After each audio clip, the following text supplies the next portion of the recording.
Under the Oak Tree, web novel KR, Chapter 31. Max's gaze flitted towards the landscape beyond the steep hill.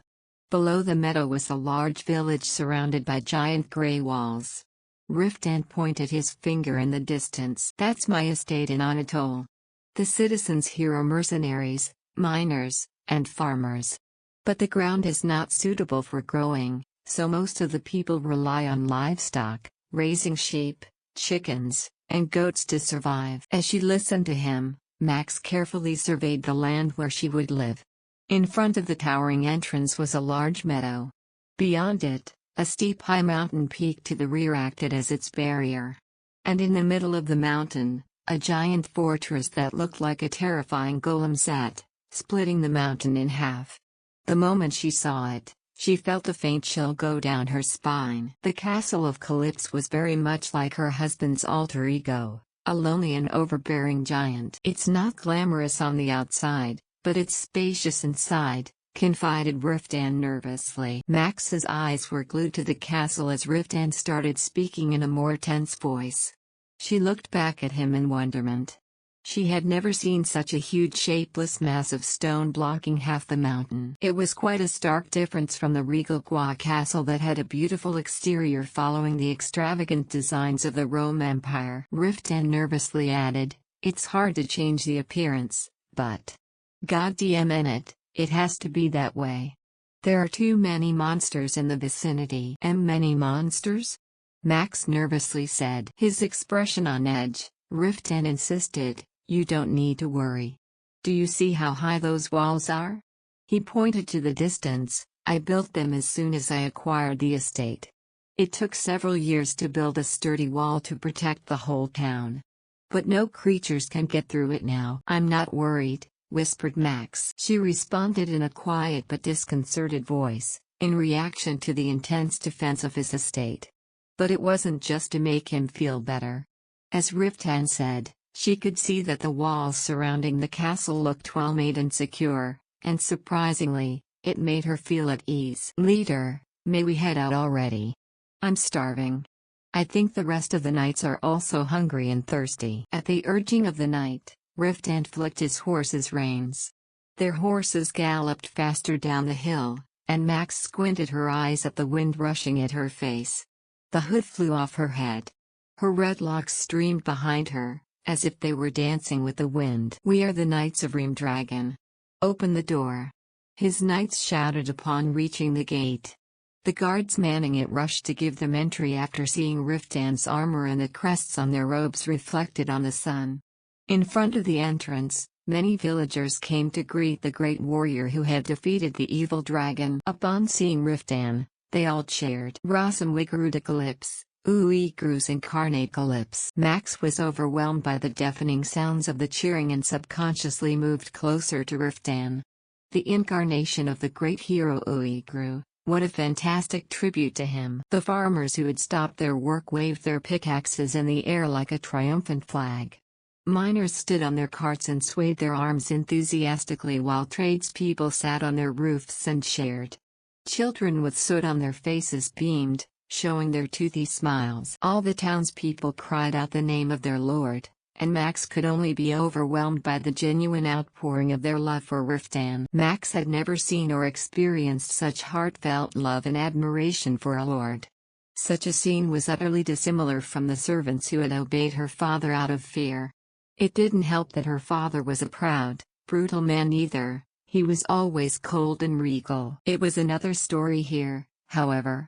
A sense of community and undying loyalty was present in the air, undeniable. And people's faces were full of incontestable joy and pride. "Leader, the townspeople have prepared a welcome ceremony. They've been preparing ever since news of your victory reached Anatole." One of the knights shouted in an enthusiastic voice. Riftan waved his hand to acknowledge the welcome and addressed the crowd. "I have to go straight to the castle. I hope you all enjoy yourself." Riftan then spurred his horse on toward the castle, the other knights lightly following with their horses. People had gathered on either side of the road, throwing wildflowers toward them as they rode past. Max stared at the petals strewn along the path with tearful eyes. She was in awe of such a display. Her heart was hammering against her chest so much she thought she might burst into tears. However, Riftan continued forward with no expression on his face, seemingly unaffected by what was going on around him. Max inwardly reflected, sometimes, he can be full of emotion, but many times he's cold as if his heart is stone. Her thoughts died down in confusion. She didn't know how to read him yet, and she frequently wondered what kind of man did she genuinely marry. Under the Oak Tree. Chapter 32. As they approached Anatole, Max realized it was much bigger than she had imagined or had initially thought. She was surprised at the size and that a village on the outskirts could be so vibrant. There were huts, shops, and inns densely packed along the roads and plazas, and there were pubs next to the streams across the village. While the knights ran to the pub straight away, beautifully dressed prostitutes leaned out of the windows and blew kisses at them. Some pulled up the hems of their dresses, revealing their bare legs. Max couldn't believe her eyes, and her mouth hung wide open. "We'll hurry up a bit," Riftan whispered in her ear, as he watched the people gathering closer and closer. She nodded her head, and he took it as a sign to go faster, quickly crossing the square. As they climbed a gentle slope along the hill, a wide moat and a large wall appeared. The guards who heard of their lord's arrival quickly dropped the drawbridge. She opened her eyes wide at the breathtaking sight she saw in the distance. After they crossed the bridge, the first thing she saw was a large yard, a training ground, and a building that looked like a guard post. It was more of a military fortress than a castle. "We've arrived." Riftan entered the second gate, passing through the long lines of guards on their left and right who assembled to meet their lord. Through the steep driveway, she saw the desolate gardens, the massive stone buildings, and the ominous stone that towered all around them. What was Anatole truly like? What were its true colors? In front of the grand stairway, there were about 50 people lined up. "Welcome back," they all announced in unison. "Yes." Riftan responded with a curt nod to his solemnly bowing servants and jumped off his horse. He helped Max get down gently and handed the horse to the old man who came forward. "Let us rest, we've been through a lot," Riftan said. "Of course, Lord. And the other knights?" the old man inquired. "There is a festival in town. They're staying at the pub tonight. Though, if anyone comes back, please give them a clean room. As soon as I heard that you were coming, I cleaned up both the training center and the rooms." "But Lord, she is?" As the old man's eyes turned toward her, Max subconsciously straightened her shoulders. Riftan's steely voice chilled her. "She's my wife. I brought her home." "It is a pleasure to meet you, madam. My name is Kunal Osban. I am the stableman for this castle. I'm in charge of all the lord's horses. It is my pleasure to be acquainted with you, sir. I'm Maximilian." "Calypse," Max muttered in a quiet voice, timidly avoiding the eyes of the servants. Riftan grabbed her hand, and they climbed the stairway without looking back. The castle looked even more dreary up front. Usually, the staircases leading up to the great hall would be ornately decorated. But there was not a single decoration to be found. The estate's garden was bare, with one lifeless tree bearing neither fruit nor leaves. The inside of the castle was similar to the outside and equally desolate. Max followed Riftan into the monotonous hall and shivered. The air inside the castle was chilly, but there was little difference from the outside wind. The floor was littered with non-marble slabs, some broken and others chipped. An old chandelier on the ceiling emitted a faint glow, of which seemed to die out immediately. There wasn't even a carpet on the central staircase leading from the main entrance to the great hall. What happened here? Riftan walked back to the center of the hall and looked around. The servants who followed behind him in a line turned pale-faced. "Did I not send a messenger bearing instructions to decorate my castle before my return?" "I did as you commanded me, Lord. I placed a new carpet in the parlor and brought in a lot of new furniture, oils, and expensive candles." "That's not what I asked for. I wanted it to look more luxurious." Riftan's voice raised an octave. He shook his head in frustration and continued. "It. I sent more than enough gold coins. Tell me then, did you spend all of that money decorating the castle?" The older adult expressed his embarrassment. "Well, we couldn't spend that much money on our own. Not without asking our lord's permission. In the message, I told you to leave it up to the butler's discretion." "What in the hell is this?" The fiery Riftan pushed past the servants into the dark, chilly castle interior. His servants shuffled about nervously looking at one another. It was without a doubt that everyone would think that Calypse Castle was neglected. The stair railings had rungs missing, and the windows were covered with a yellowish, Faded film instead of clear glass. DM it. Riftan cursed. This castle fell apart with its master gone. Lord, I did my best to decorate the castle as commanded. We changed the beds and renovated the old furniture so you could rest when you returned. That's your excuse now? Riftan. I want to rest here. Max couldn't stand this tense atmosphere, so she pulled at Riftan's sleeve. The moment Riftan looked down at her worried face, he dragged her close and hugged her tight with both arms.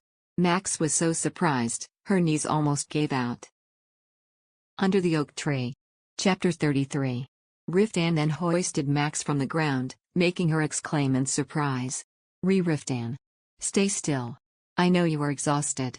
Put me down. I can walk. Riftan stubbornly carried her up the stairs, pretending not to hear a word of what she said.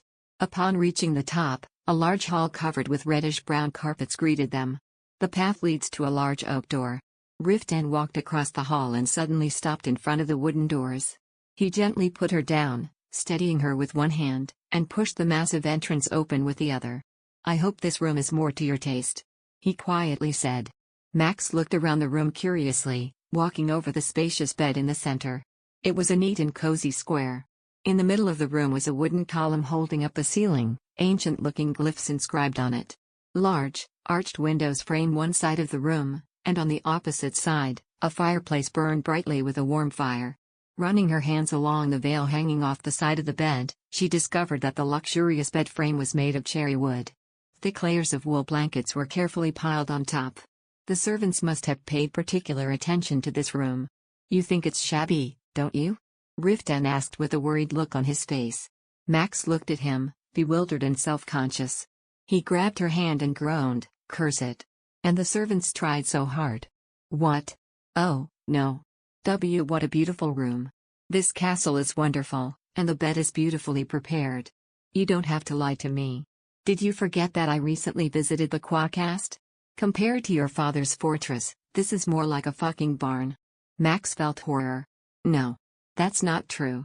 Max tried to find the right words to appease him, but Riftan's facial expression remained twisted. Perhaps he thought she was only speaking empty words to satisfy him in this situation. She blamed herself again, not once could she say the right thing. When she hesitated, unable to find the proper words, Riftan shook his head and looked equally embarrassed. Well. It's the madam's job to adorn this place, anyway. When the lord is away, it becomes the job of the lady of the house to manage the castle. I apologize. Curse it. What I want to say is, what if we design this place your way? I have enough gold, so you can buy whatever you like. You can even demand craftsmen for ornaments of your fancy. If you want to buy expensive textiles and silver, that's fine too. I will pay for all the expenses. For the things you want. Max was surprised by his bold suggestion. She was ignorant of what to expect and what she should do as his wife. Riftan continued to speak in a slightly excited tone. Women like to beautify things, right? You can hire seamstresses and craftsmen to aid you that it won't be too much of a chore. Max saw the enthusiasm on his face and felt cold sweat run down her back. Her grandmother had tried to teach her what a noble woman should do and how she should manage her husband's domain, but Max hadn't paid attention because she never thought she would have the chance to use the advice. Theoretically, books told her what needs to be done, but there was never a moment to put it into practice. Until now. Max wasn't entirely confident that she would be able to do it. You don't want to? When Max didn't answer him, Riftan squinted his eyes. She shook her head, nervously. Not only did she fear to utter the words she loathed decorating, but even worse was that he would discover she was ill-informed on such matters, and how she was not suited for a lady's job. Max realized she didn't want to say anything that would make Riftan think less of her. After several days of traveling together, Max had noticed that Riftan Calypso had no idea of how she was treated in Qua Castle. He firmly believed that Maximilian was a highly educated lady who was used to luxury and pampering. He would do his best to treat her in the manner to which she was accustomed. With such misunderstanding, Max became increasingly anxious. She suddenly grasped that he had likely taken this belief from her father. The Duke of Qua had hidden her away in the depths of the castle so that no one would know his daughter had a stutter. Doing so, he wanted people to believe it was an act to protect his sick child. And in time, she became known as a sickly noblewoman whom the Duke pampered. From his actions, it was perchance that Riftan believed in that rumor. Max didn't understand why the illusion hadn't been broken when he could now see with his own eyes that she was not well educated and was a rather insignificant woman. But she wanted to continue living in the illusion as long as possible. She knew she would be upset the moment he discovers the truth. It would be too unfair, shameful, and even brutal, to suffer for 3 years on the battlefield, only to find out that the woman you had just married was a fake and not at all what or whom you had imagined. His attitude towards himself would surely change. Under the oak tree. Chapter 34. Max apprehensively clasped her hands. She felt terrible just imagining that Riftan might despise her or, even worse, feel sorry for her. Knowing it was disgraceful, she still wanted him to think of her as that sophisticated noblewoman for a bit longer. Max nodded awkwardly, instead of telling him that she didn't know how to manage servants, or that she had never spent a lot of money to buy things, and that she had never learned how to handle such a grand castle. She would stretch the life for today. If you want. Riftan's face instantly relaxed and became noticeably brighter. I'll tell the butler to give you the books right away. Don't worry about how much it will cost. You can purchase to your heart's content. Riftan gently stroked her tousled hair with his fingers. This is your home now. Your home. Such unexpected words pierced Max's heart painfully, and she almost stopped breathing. Her heart pounded against her chest. Maybe he didn't mean anything by it, that it was just something he said in passing or a strange whim. Whatever it was, Max didn't want to dwell on it. I'll make it as cozy as possible. For us. All right. The good man gave her a satisfied smile.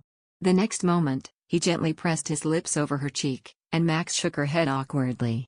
She was suddenly aware of how it was only the two of them in the bedroom. Not having a proper shower or change in a few days, Max was swiftly conscious of her image. She gently pushed him away. I want to take a bee bath. Of course. He turned his head and said, I'll tell the maids to come and prepare the bath. Then he went out and ordered the servants to bring warm water for the bath and a fresh change of clothes for her. Max took off her disheveled cloak and placed it carefully at the chair in the corner. After a while, 4 maids came into the room with large wooden tubs. While hot water was being poured on the large basin, Riftan took off his armor and laid it on the table. I'll call you if we need anything else. Please make sure we have something to eat after the bath. Yes, Lord. I'll put your clothes right here. As the maids went outside, Riftan threw the tunic stained with sweat and dust over his head. Then he swiftly untied his pants. Max panicked and turned around, but Riftan walked to her and started to unknot the straps of her dress. Riftan. Let's bathe together, his voice suddenly sounded husky in her ears. Max shuddered at the touch of his hands on her bare back. He combed her messy hair with his hands and laid it over one shoulder to reveal her slender neck. And then, his tongue was over her skin. You taste salty. Don't. I'm dirty. Despite her protest, Max's shoulders relaxed as his soft lips traced kisses on the back of her neck. He turned her body around to face him, but she couldn't look at his naked body and closed her eyes. There was a bizarre, new sensation she felt, and she was mortified of it. Can you please stop looking at me like that? He said, lifting her chin with one hand. I am aware I am not as elegant or slender as the son of a distinguished noble, but I'm not that terrible. Oh, you're not terrible. Not at all. Max opened her eyes in disbelief. There was a look of despair on Riftan's orbs glancing down at her. His black pupils reminded her of a wild, but a desolate animal. Is this man truly not aware of his beauty? It made no sense. I'm just not used to this, she said, wanting to break the misinterpretation. It's normal for couples to bathe together, Riftan said in a low voice. Normal? In all the castles I've visited, all the lords and their ladies bathe together. Riftan then grinned and pulled down the bodice of her dress. She was about to ask him how he knew that, but she shuddered when she felt the cold air touch her skin. The warmth of the fireplace gently enveloped her sensitive body. It's not strange at all, he continued, there exists a custom in the north. Whenever a nobleman or a knight visits, they must bath with the castle's hostess. He gently rubbed her shoulders in persistent effort to persuade her. Max's eyes opened wide. Do I have to do that? She said. Oh. No. A beautiful but terrifying smile spread across Riftan's face. If anyone else ever asked you of that, I would make him bathe in the Stemna River. You only need to think about me. Come here. Riftan put his muscular arms around her waist and hoisted her gently into the bathtub with him, water spilling onto the floor upon their descent. Max hugged her knees close to her body, trying to hide her nakedness with futile efforts. Riftan brazenly sat down with his naked body openly displayed to her, as if he was a man who didn't know what shame was. "Is it too hot?" he asked. It's fine," she hurriedly answered. Max sat with her knees bent up to her chin to avoid touching his long legs. Looking at her efforts on distancing themselves, Riftan grabbed her by the arm and sat her on his lap. Max immediately cried in surprise, Riftan. "I'll wash you," he simply said, reaching out for the soap on the shelf. Max urgently tried to get up from his lap, but Riftan had his arms wrapped around her waist like a snake. He began to lather soap over her shoulders and neck slowly. I'll do it. You can wash me too. If you like."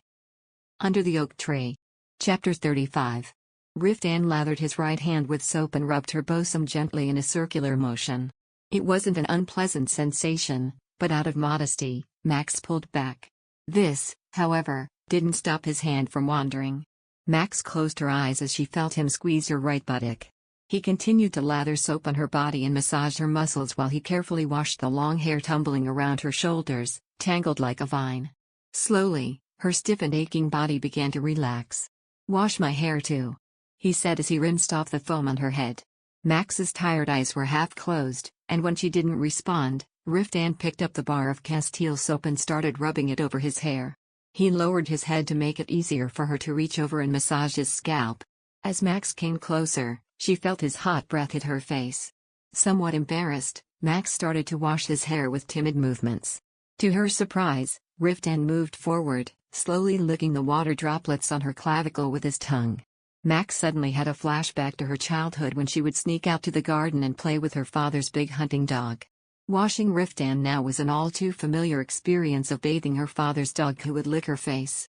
"You got soap in my eyes," Riftan complained and rubbed the soap from his face with his hands. Max almost laughed at his action. She found it almost adorable. She continued to scoop water into the ladle and rinse the foam off his hair as he picked up the kettle on the shelf and poured more hot water into the bathtub. With every minute in the warm bath, Max's overworked muscles felt more languid. She could feel herself begin to doze off, and soon enough, her shoulders submerged deeper into the water. In her lethargy, Max could still feel both anticipation and nervousness from the hands that were roaming her body. She couldn't deny it felt good. "Maxie." In her ears, she heard a lazy moan, like a cat's contented purr. Riftan leaned her head against his chest, seeing her droopy frame. Feeling a ticklish yet burning sensation running down her body, she leaned against him as well, his beating heart sounding like a calm lullaby to her ears. As she listened to the sound, her eyelids became felt heavier. "Maxie. Are you asleep?" Riftan said, seeing the girl motionless on his arms. Hey. Really? Did you just fall asleep?" Max barely felt herself being carried out of the bathtub. As the cold air hit her wet body, she shivered unconsciously. Max felt someone dry her wet hair and body and then covered her with a warm, slightly fragrant, blanket.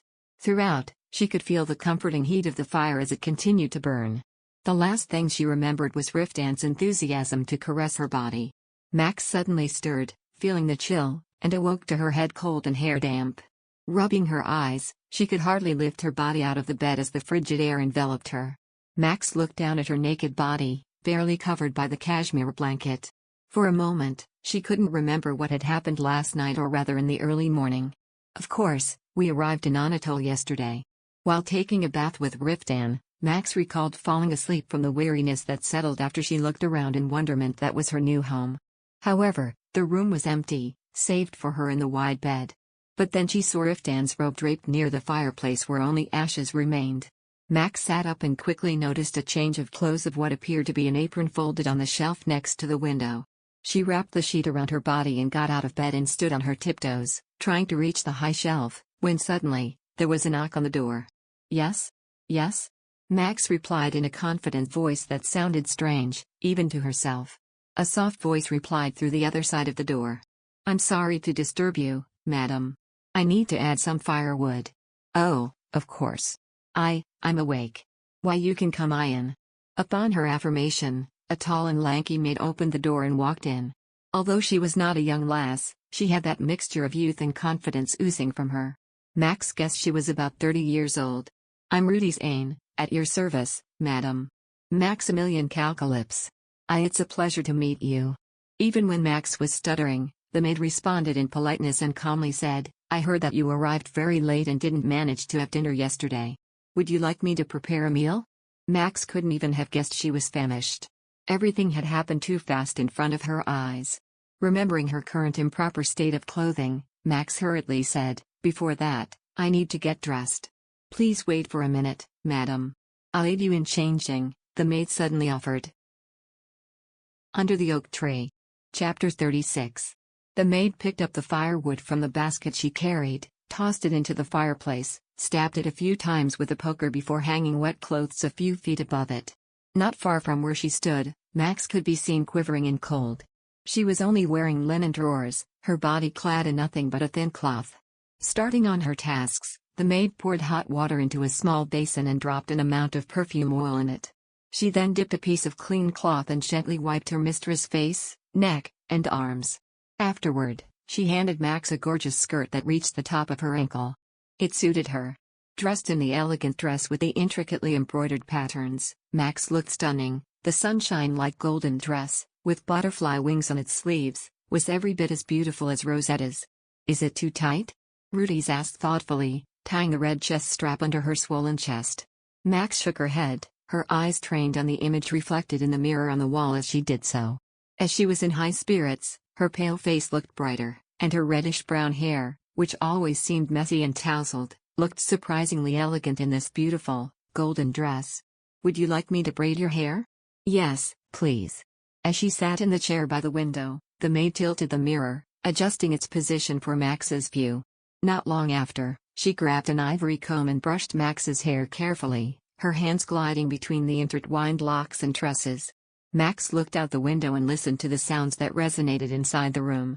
She couldn't help but staring at the steep, gray walls that seemed to reach all the way to the sky.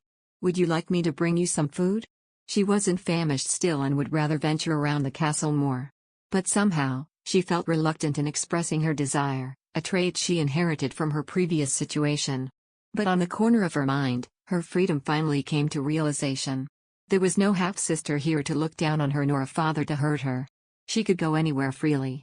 Hence, she defiantly raised her head and said, "I'll eat later." "All right." Rudy's laid down the comb, having braided her hair competently and quickly. As a final touch, she brought Max her pair of shoes and slipped it onto her dainty feet.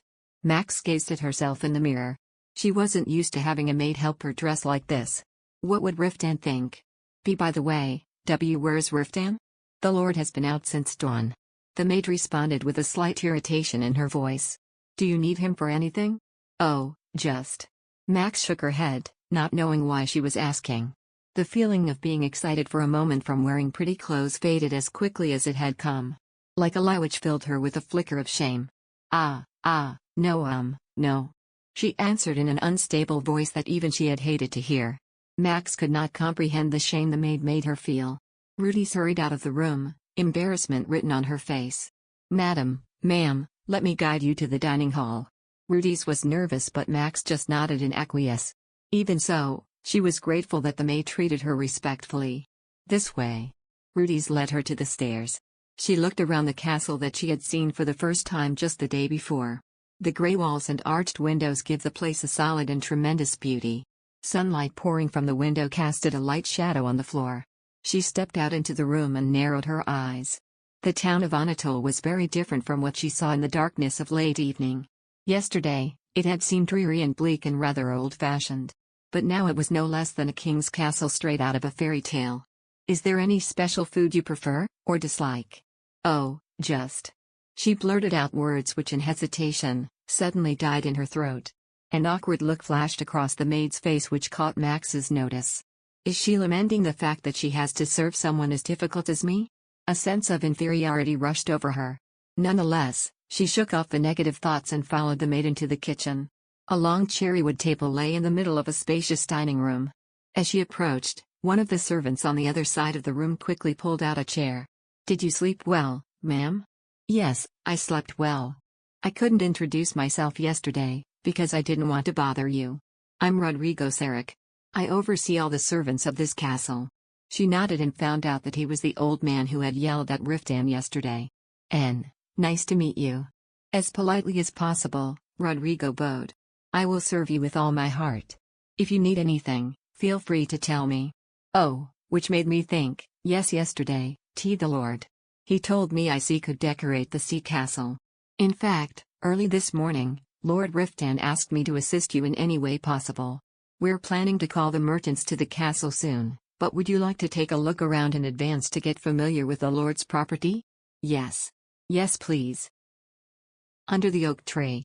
Chapter 37. Max wondered if the butler was frowning when he heard her stutter. Making no notice of it, Rodrigo placed a silver cup and some utensils in front of her with a solemn face, but otherwise, he didn't show any other facial expression. Inwardly sighing with relief, she began to eat the food in slow bites despite being ravenous. Although she usually had a modest appetite, Max couldn't find herself to bring her spoon down. Only then did she realize she was quite hungry, having made the arduous journey to Anatole and not having eaten the night before. Or perhaps, it must be from the delicious food being served. She quickly finished the hearty bowl filled with meat soup and vegetables. She slathered butter on freshly baked bread and even managed to finish a slice of meat pie. When she was replete, she washed the meal down with sweet cider and almost felt a little tipsy. "Shall I bring out more food?" the butler said on one side. "I'm finished now, thank you." She delicately wiped her mouth with a napkin and rose from the table. When she left the dining hall, Rodrigo joined her and continued his guided tour around the castle. Castle Calypso was built 150 years ago by Sir Anatole, a knight of the fallen Rome Empire. At the collapse of the Rome Empire, numerous monsters began to appear frequently in this area, and it inevitably slipped out of the rulership of the 7 countries. 40 years ago, for geographic reasons, this land became part under the rulership of Whedon, but in the early days there were not many residents. Therefore, with the area left unattended, monsters naturally thrived in turn. Rodrigo traversed the hall and continued retelling the history of Anatole. But 10 years ago, the 18-year-old Sir Riftan Calypso, who had just been knighted, came to be the Lord of Anatole. His steps slow, his voice took on a more stirring tone. The Lord not only repaired the castle extensively, but he even rebuilt the walls to guard the land. Thanks to his strong and committed defense against the monsters and from an invasion of evil spirits, the number of people in this area has nearly tripled. The butler's story was gripping, and his voice was inspiring. Despite his outburst in front of the servants the previous day, it was impossible to question his loyalty to Riftan. "But I seem to be more focused on the outside of the castle, the grounds, I guess the practical aspects of Castle Calypso. So the interior is a little dreary," Rodrigo added, clearly embarrassed, which made Max laugh awkwardly. This was a problem she was to be tasked with solving. "How many rooms are there?" she inquired. Since there was no choice in the matter, she might try her hand at it now. "There are over 100 rooms in this part of the castle alone. There are about 40 rooms in the annex in Castle's Tower, and another 250 rooms, including the guards' quarters and the knights' rooms." On the mention of the sheer number of rooms to be her responsibility, Max felt instantly weary. How could she possibly decorate all of those rooms? While locked in her inner turmoil, Rodrigo had yet to finish. "And there are 5 main reception rooms, 2 banquet halls, 2 libraries and a tea salon on each floor. None of which have been used in all these years." Rodrigo apologized profusely with a deep bow. "The knights don't enjoy tea at all, so I'm not even sure why I even go to the market to select the best tea leaves." Max imagined Riftan sitting in front of the tea table, holding a small cup, and a chuckle almost rose from her. Indeed, she couldn't imagine the knights or Riftan, for that matter, enjoying tea. Instead, it would surely be a mug of strong beer. "Does Lord Riftan like tea?" Then he cautiously added, "Do you drink tea together, madam?" Max sported a faint blush at the mention of her husband's name. "He likes it." "Then, I shall tell the waiter to prepare refreshments upon his return. And of course, only the best tea leaves for the masters of this castle. I'm looking forward to it." A soft smile made the older adult's wrinkled face seem younger. At this gentle display, Max also relaxed. Rodrigo seemed to be a good person. "Then, I will continue the tour around the castle," he continued to speak as they walked down the stairs. "As you already know, the dining hall is located next to the main reception room on the 1st floor, and the women's quarters, of which your room located, is in the center of the 3rd floor. The Lord's library is located at the north end of the 3rd floor. The banquet halls and the guest rooms are on the 2nd floor. Lastly, the 4th floor contains the castle's main library." "There's a library?" "Yes," he nodded. The Lord has about 8,000 books on his shelves, most dating from the Rome era. Would you like to visit the library, madam? Max hesitated for a moment. From the little knowledge she knew, books were extremely marketed to be expensive. What if she inadvertently tore a page or scratched the cover? For Riftan to think she was careless, she would detest the idea of it. Max shook her head instead. I'll go another time. Rodrigo nodded without another question. I will show you the reception rooms and banquet halls next. Max nodded dutifully. The reception rooms and banquet halls were the most important places to greet outside guests. It would be better to check these areas first so she could grasp ideas on how to decorate them. She followed him into the banquet hall and opened her mouth in shock on their arrival. Not a single item was inside the spacious banquet hall. The cold air wafted from the floor to greet her, some even slipping through the cracked windows. Since we never had a banquet. The butler started to murmur, clearly uncomfortable again. Max tried to lighten the atmosphere. Tea there must have been and no reason to have guests come over. Most of the castle's guests are knights, and they don't even stay long enough for a ball. They probably wouldn't even enjoy it, but they do drink a lot in the dining hall. Rodrigo paused, thinking for a moment. We have never invited any noblemen to dinner. After spending plenty of money to repair the castle, for building the new walls, and reinforcing the drawbridge, we couldn't afford to host social functions. Under the Oak Tree. Chapter 38. Rodrigo sighed lightly. It seems, after so many years of neglect, the Lord seems to have forgotten a haven beyond nests of monsters and the bloody battlefield exists in this meager castle. Such things are probably trifle to him. Max inwardly vowed to herself that it wouldn't stay such. The bland room before her will come alive in a blaze of colors and luxury, becoming one of the most coveted banquet halls in the continent. Nobility would fight tooth and nail only to gain an invitation to the elusive castle calypse. Please call the merchants as soon as possible, she said, a resolution in mind. Rodrigo nodded fiercely. He could feel her determination and that impressed him. She surveyed the reception and guest rooms next, both quarters almost no different from the banquet hall. At the very least, the guest room was mildly accommodating with its basic but dull furniture. Each room was equipped with sturdy beds and clean comforters, simple shelves lining the window for whatever the occupant may deem to place on it. There wasn't enough to scrutinize in the simply decorated room, so they continued down to the first floor to check the servants' quarters. The male servants live in a separate building, and the maids live in a lodging on the ground floor so that they can always respond to their master's call. If the madam requires of anything, you only need to ring the bell in the room, the maids will come right away, even in the middle of the night. According to Rodrigo, Castle Calypse only employs 87 servants, a considerably lacking force to manage a gargantuan fortress, the grounds and moats around. Yet, on the other hand, maybe it wasn't too small of a number considering that the owner had left it empty for such a long time. Different faces passed by before her as she was introduced by Rodrigo to some of the maids working in the castle. After acquainting with numerous faces she was bound to forget in the next day, they continued their tour towards the castle's kitchen. Unlike the former rooms that were dead and cold, the enormous kitchen was the opposite. It was warm and full of activity. Max glanced at the large fireplace on the left wall, the flames flickering beneath a pot large enough to be used as a bath. Even more so on the deer roasting over the open oven fire under the vent, or perhaps it must be the delicious scent making her focus on the latter. Her still, standing frame was a contrast against the shuffle of feet of the busy servants who were working tirelessly. Some were kneading bread, others peeling potatoes, cutting smoked meat onto plates and washing dishes, bowls stacked in heaps near the sink. The kitchen is the busiest place in the castle. The servants have no time to rest as they prepare food for the knights and guards to eat. And because of the shortage of workers, almost all the servants of the castle have to be equipped on the kitchen whenever lunch or dinner approaches. So that's why we didn't see the servants in the other rooms. She swore to tell Riftan that he had to hire more servants. Would you like to see the annex now? When she nodded, Rodrigo led her outside. Immediately, under the bright glare of the sun, a lifeless garden greeted her. A lonely tree stood next to an unmanaged pavilion, the only life present in the ground the weeds that grew on the flower beds. She furrowed her eyebrows. Even if the Great Hall is considered as the Lord's pride, the garden manning the entrance to the main castle should still be emblazoned. As the first thing that guests see, there should be an exorbitant, stunning display of flowers enough to blind them. After all, first impressions leave a lasting impression. A secret was on her lips. The one thing she could be confident about was her eye for landscaping. It had been her father's passion, and that meant ingraining it on her as well. Even if I can't do that much this season, at the very least I should make certain we don't get ridiculed. Do we have a gardener? The servants take turns cleaning the yard and garden. But there are no official gardeners and landscape architects. Rodrigo replied, wiping his forehead laced with cold sweat. Max knew the servants were not to blame.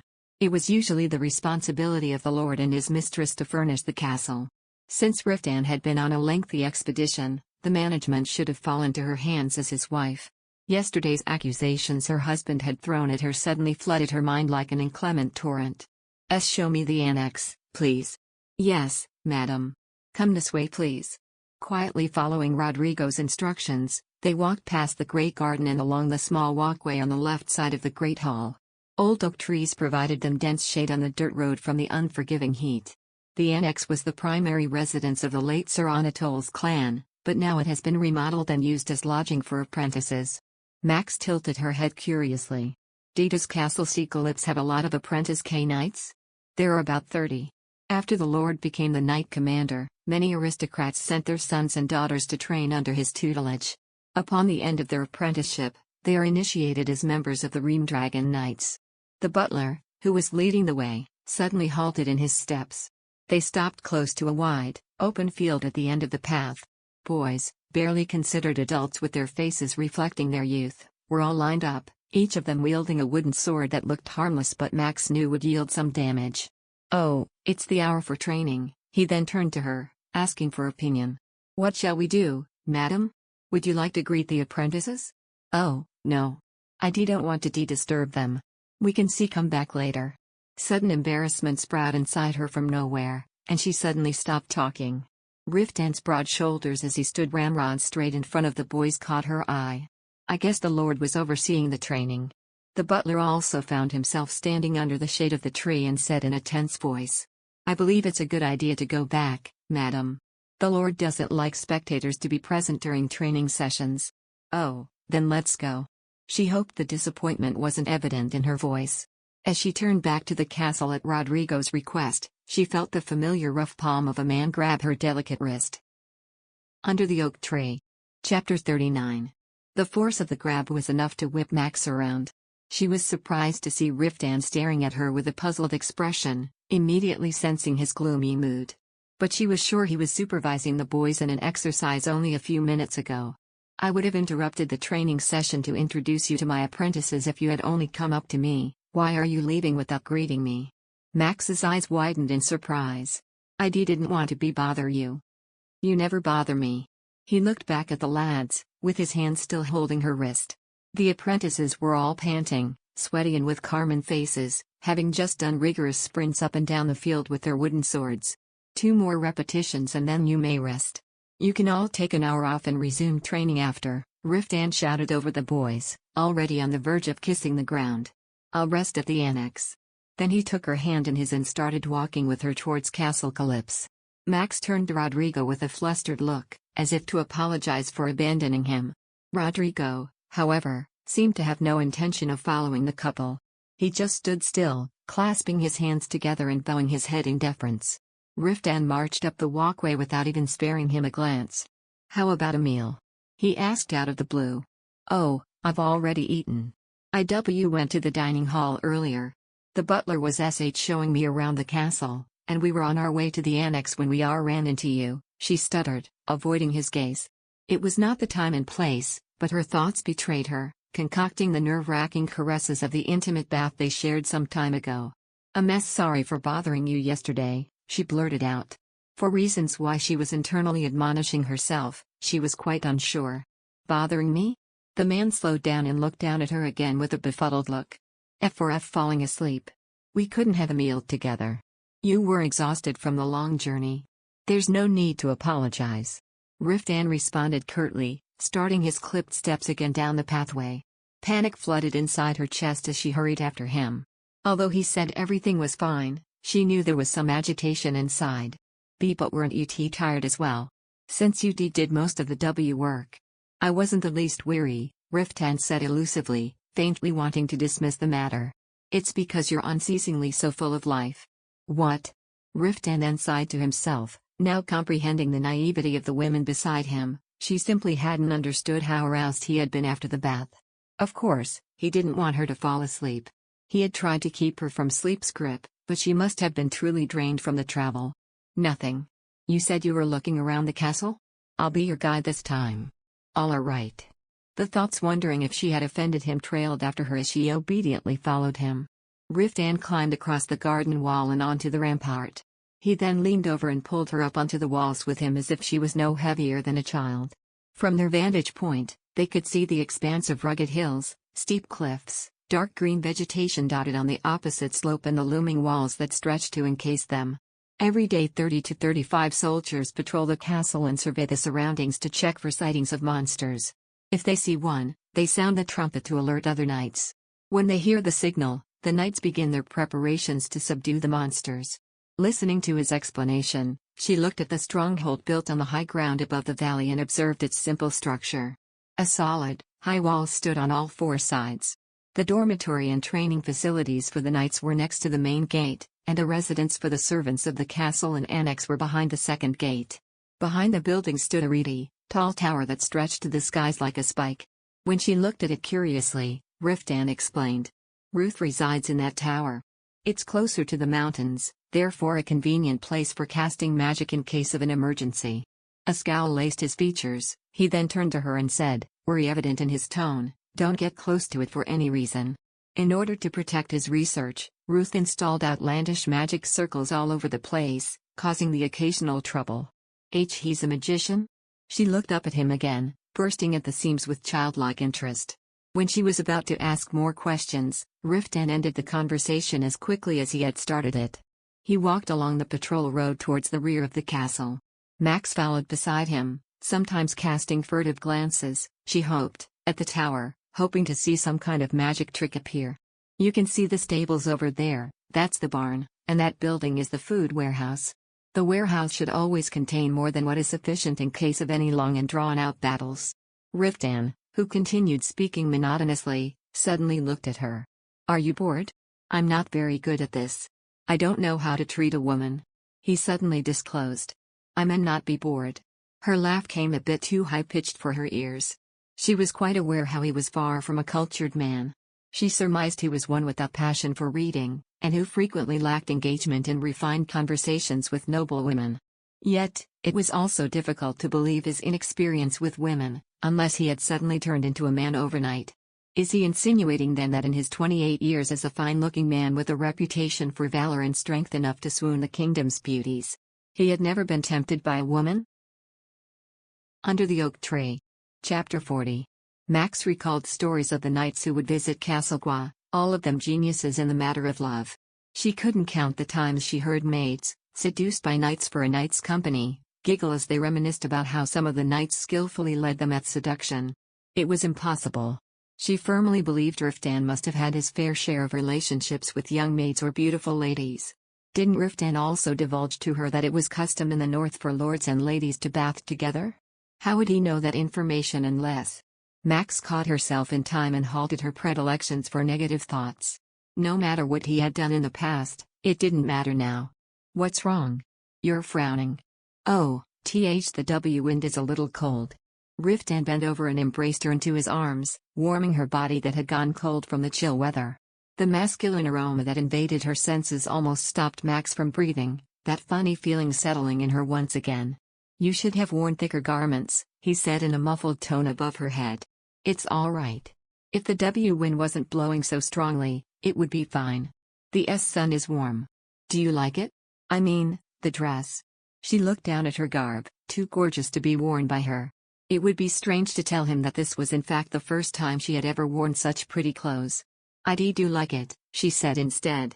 I will have a seamstress come over so you can have as many dresses as you would like. I'll buy you hundreds of them.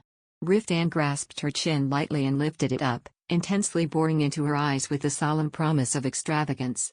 Max felt herself blush and turn warm. Why, this wasn't the behavior of a man unfamiliar dealing with women. She muttered as she looked down. Should I get used to this? What? That you'll get me whatever I ask for. Her blunt words caused Riftan to furrow his brow. I am serious. I told you before that I would go lengths to make sure you live as luxuriously as you did in your father's castle. Max swallowed the dry laugh that almost bubbled from her.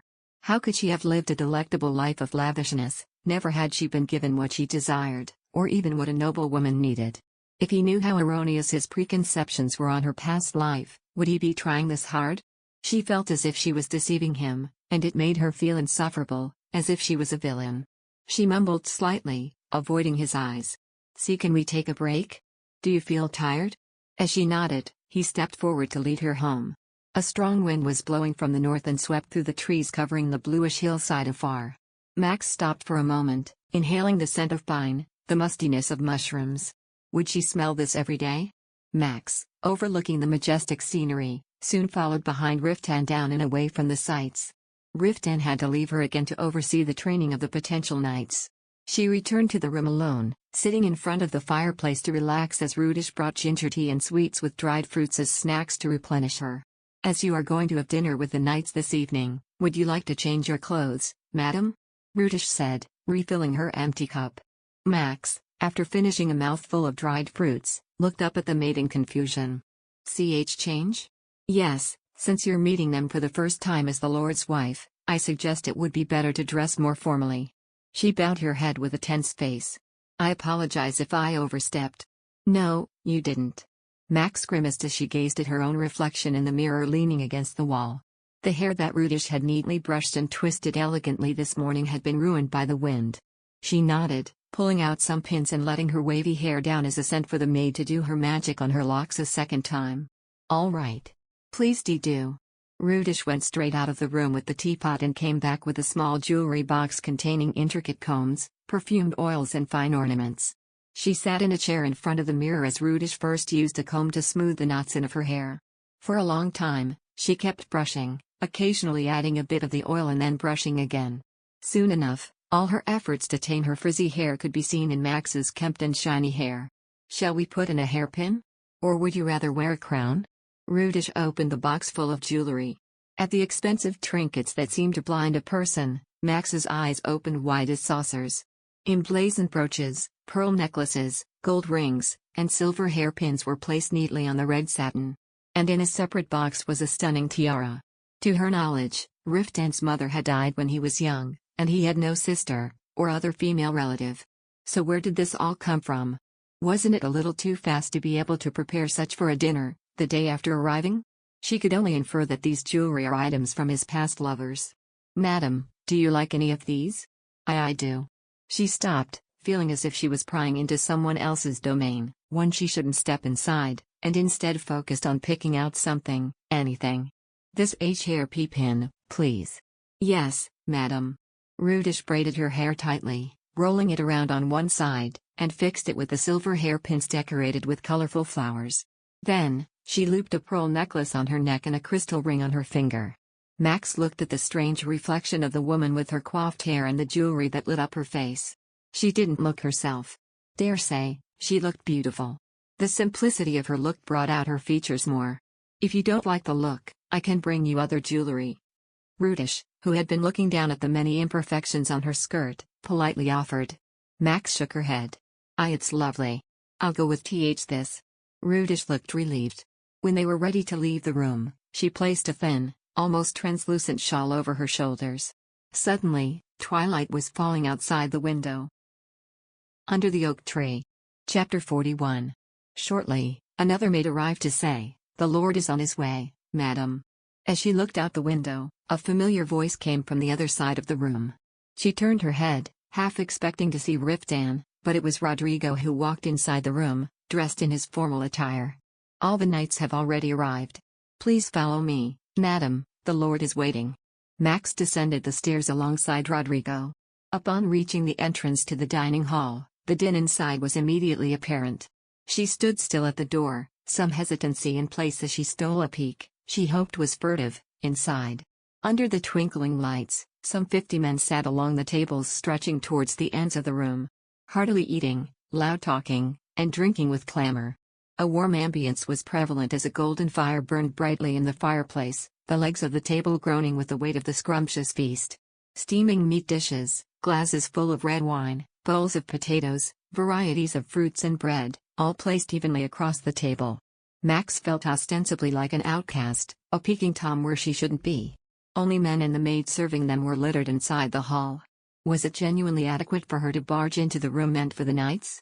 "Lady? Do you not want to go inside?" With Rodrigo's inquiry, Max gathered whatever courage she had and stepped into the room, the sounds of her footfall announcing her presence.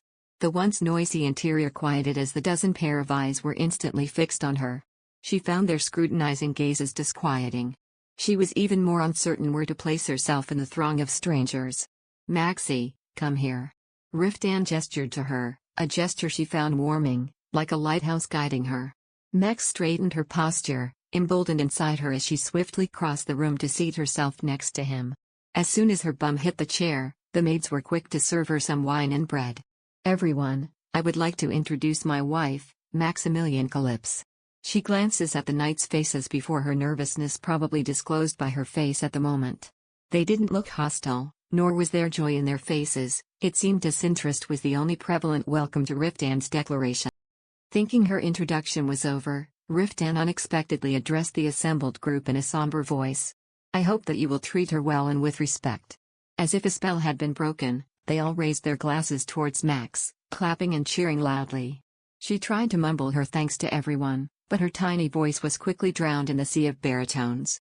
With the pleasantries over, the knights soon returned to their meals and conversations about women and the battlefield. Max looked down at the food on her own silver platter that had been precariously piled high with different meats and potatoes of sizes, the sight making her lose her appetite quick. She surmised she wouldn't be able to finish more than a fraction of the heaping meal. Riftan poured some wine into her glass. "Why are you just looking at your plate? Aren't you going to take the bite? Or is there something wrong?" "Oh, no. I'm sure it's delicious." "So dig in, then," he urged her, stabbing a chicken's leg with his fork and placing it on her already full plate. And then Riftan turned his attention back to his own platter. He tore off a large chunk of meat and ate it in one big mouthful, at the same time grabbing another piece of chicken with his other hand. He drank his wine like water, looking pointedly at Max as if teaching her how to eat her food properly. She timidly cut the steamed meat pie with some sweet sauce poured over it using a knife and popped a small piece into her mouth. With her picky palate, Max tried to balance the oily meat with some pickled vegetables, also finding the beef well seasoned but tough to chew.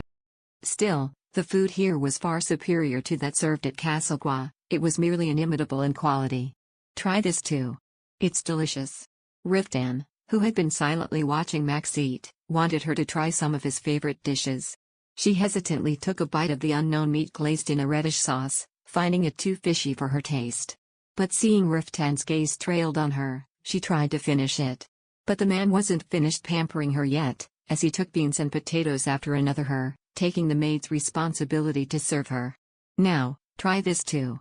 I see can't eat tea this much. But you haven't even eaten anything yet?" He raised a brow and nudged the food on her platter with his fork. "Try more of this too." Why on earth was he trying to plump her like a chicken? Max looked like she was on the verge of tears. Riftan's only bemused.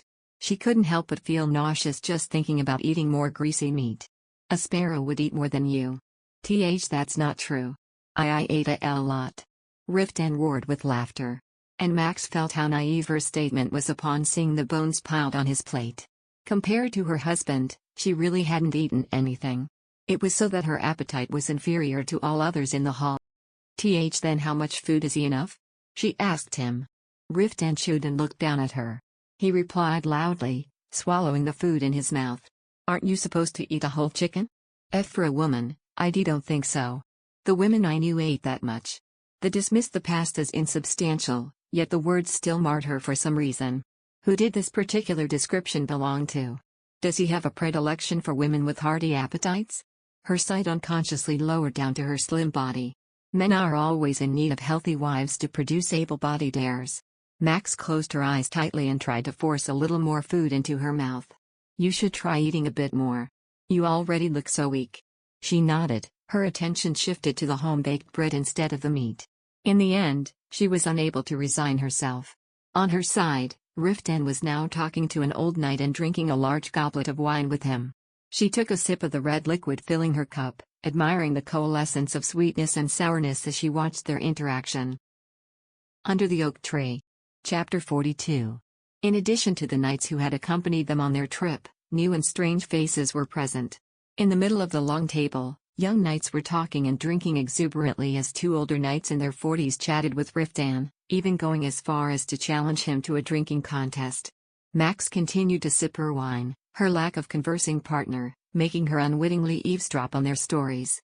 Training progress of the apprentice knights, crop yields, amount of minerals mined, the latest and most effective weapons. And of course, lurid accounts of their latest exploits. Subjects she had never encountered were bantered about, and she didn't even understand the vocabulary they used. Suddenly the youngest knight in the group stood up and cried out. Sir Calypso, is it really true that in the final battle of the Lexos Mountains, you stopped Dragon Breath with your sword? All the knights who had been chatting and drinking now focused their attention on the boy. He was an apprentice knight with shiny white blonde hair, who had until then just become one of the many other energetic young knights to be. I heard that Dragon Breath is the most powerful magic in the whole world. How did you stop the huge flames that can blow up a whole mountain? The overexcited boy's questions visibly annoyed Riftan. My sword has unique qualities. The captain's sword has a unique attribute that absorbs external magic and turns it into own. The stronger the opponent's power, the stronger is the captain's power, explained Baron, whom Max distinguished as one of the knights that had accompanied them on their trip. Well, even if we ignore the fact that he was born ridiculously strong, our captain is the best swordsman. He wasn't given the highest position amongst us here as divine knights for nothing. It's not captain, but leader. The blonde knight Uslan Rikaido, who had been quietly drinking, pointed out. Whether it's captain or leader, it doesn't matter. How long until you quit being a mercenary anyway? Baron laughed loudly. The white blonde apprentice knight continued with his questions. Is it true that Sir Calypso competed with Leon Quile of the Divine Knights? Isn't that something to be boasted to the apprentice knights? I would be proud of the fact that I knew two of the greatest knights had had a duel. The blonde knight Rikaido said poignantly. They kept the confrontation a secret. A lot of fights happen among knights. But we were there to slay a dragon, not to point our swords at one another. Still, it's such a waste that no one knows about the duel between the two most famous knights on the continent. It must have been a sight to see. It was enough that the dragon was defeated. Riftan, who was still listening to the conversation, finally said in a dry tone. And the confrontation at that time was not even a duel. Because we were amid the subjugation of the dragon, neither of us could show our skills. For the dragon to be subdued, the sole reason for the success was because of my mana absorption, not my swordsmanship. Why are you acting so humble? A young knight, who sat near the fireplace, said with some irritancy. Winning is winning. The terms were the same, and it was a duel done in a constrained scenario from the very beginning. It was fair, no matter how you look at it. Lord Rakshan. I want to hear more about the duel. The apprentices all looked at him with glistening eyes, filled with excitement. Gable shrugged. Are you more excited about this fight than the battle with the dragon? Of course, we should also listen to the story of the expedition. The story of the Dragon Slayer. The boy's enthusiastic attitude made the knight grin with a pleased look on his face. Max also got swept up in all the exhilaration. She had overheard minstrels singing the great stories of knights, but she had never heard of their adventures firsthand. The young knight moistened his lips with the golden ale from his cup and began to explain in great detail what had happened. Gable was an excellent storyteller. From the day Riftan had subdued a group of ogres and trolls, to the story of him entering the Lexos Mountains, the struggle with the three basilisks, Max's eyes were shining as brightly as those of the young boys. But when Max actually saw the monsters, she had been terrified. So why was it all so exciting now? Perhaps it was Gable's eloquence on weaving the story. As she quietly admired his vivid descriptions and enjoyed the words that seemed to come to life, a fluttering touch was suddenly at the back of her neck. Quite startled, she turned her head to the source, the man who had gone quiet beside her. Under the Oak Tree. Chapter 43. Riftan cradled her head on one of his hands, before his free hand trailed to the necklace that rested around her neck. "Why are you?" Max gasped, her words trailing off as his hand had moved down further from the necklace to touch the bare skin above the plunging neckline of her dress. She looked around in embarrassment. Thankfully, everyone was too engrossed in their own conversation and not a single person had looked their way. She let out a shaky sigh of relief, before pushing his arm away, but he would not budge. Riftan fixed her with a deep look, the blaze from the embers reflected in his dark eyes.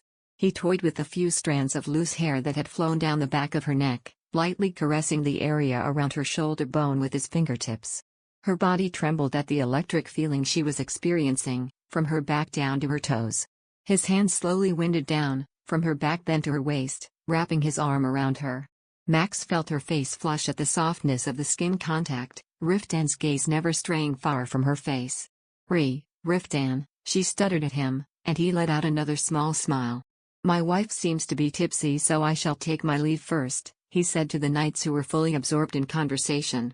The knights who were chatting just a moment ago looked at the two and gave them a look of understanding, if their knowing glances and suggestive winks sent their way were anything to go by.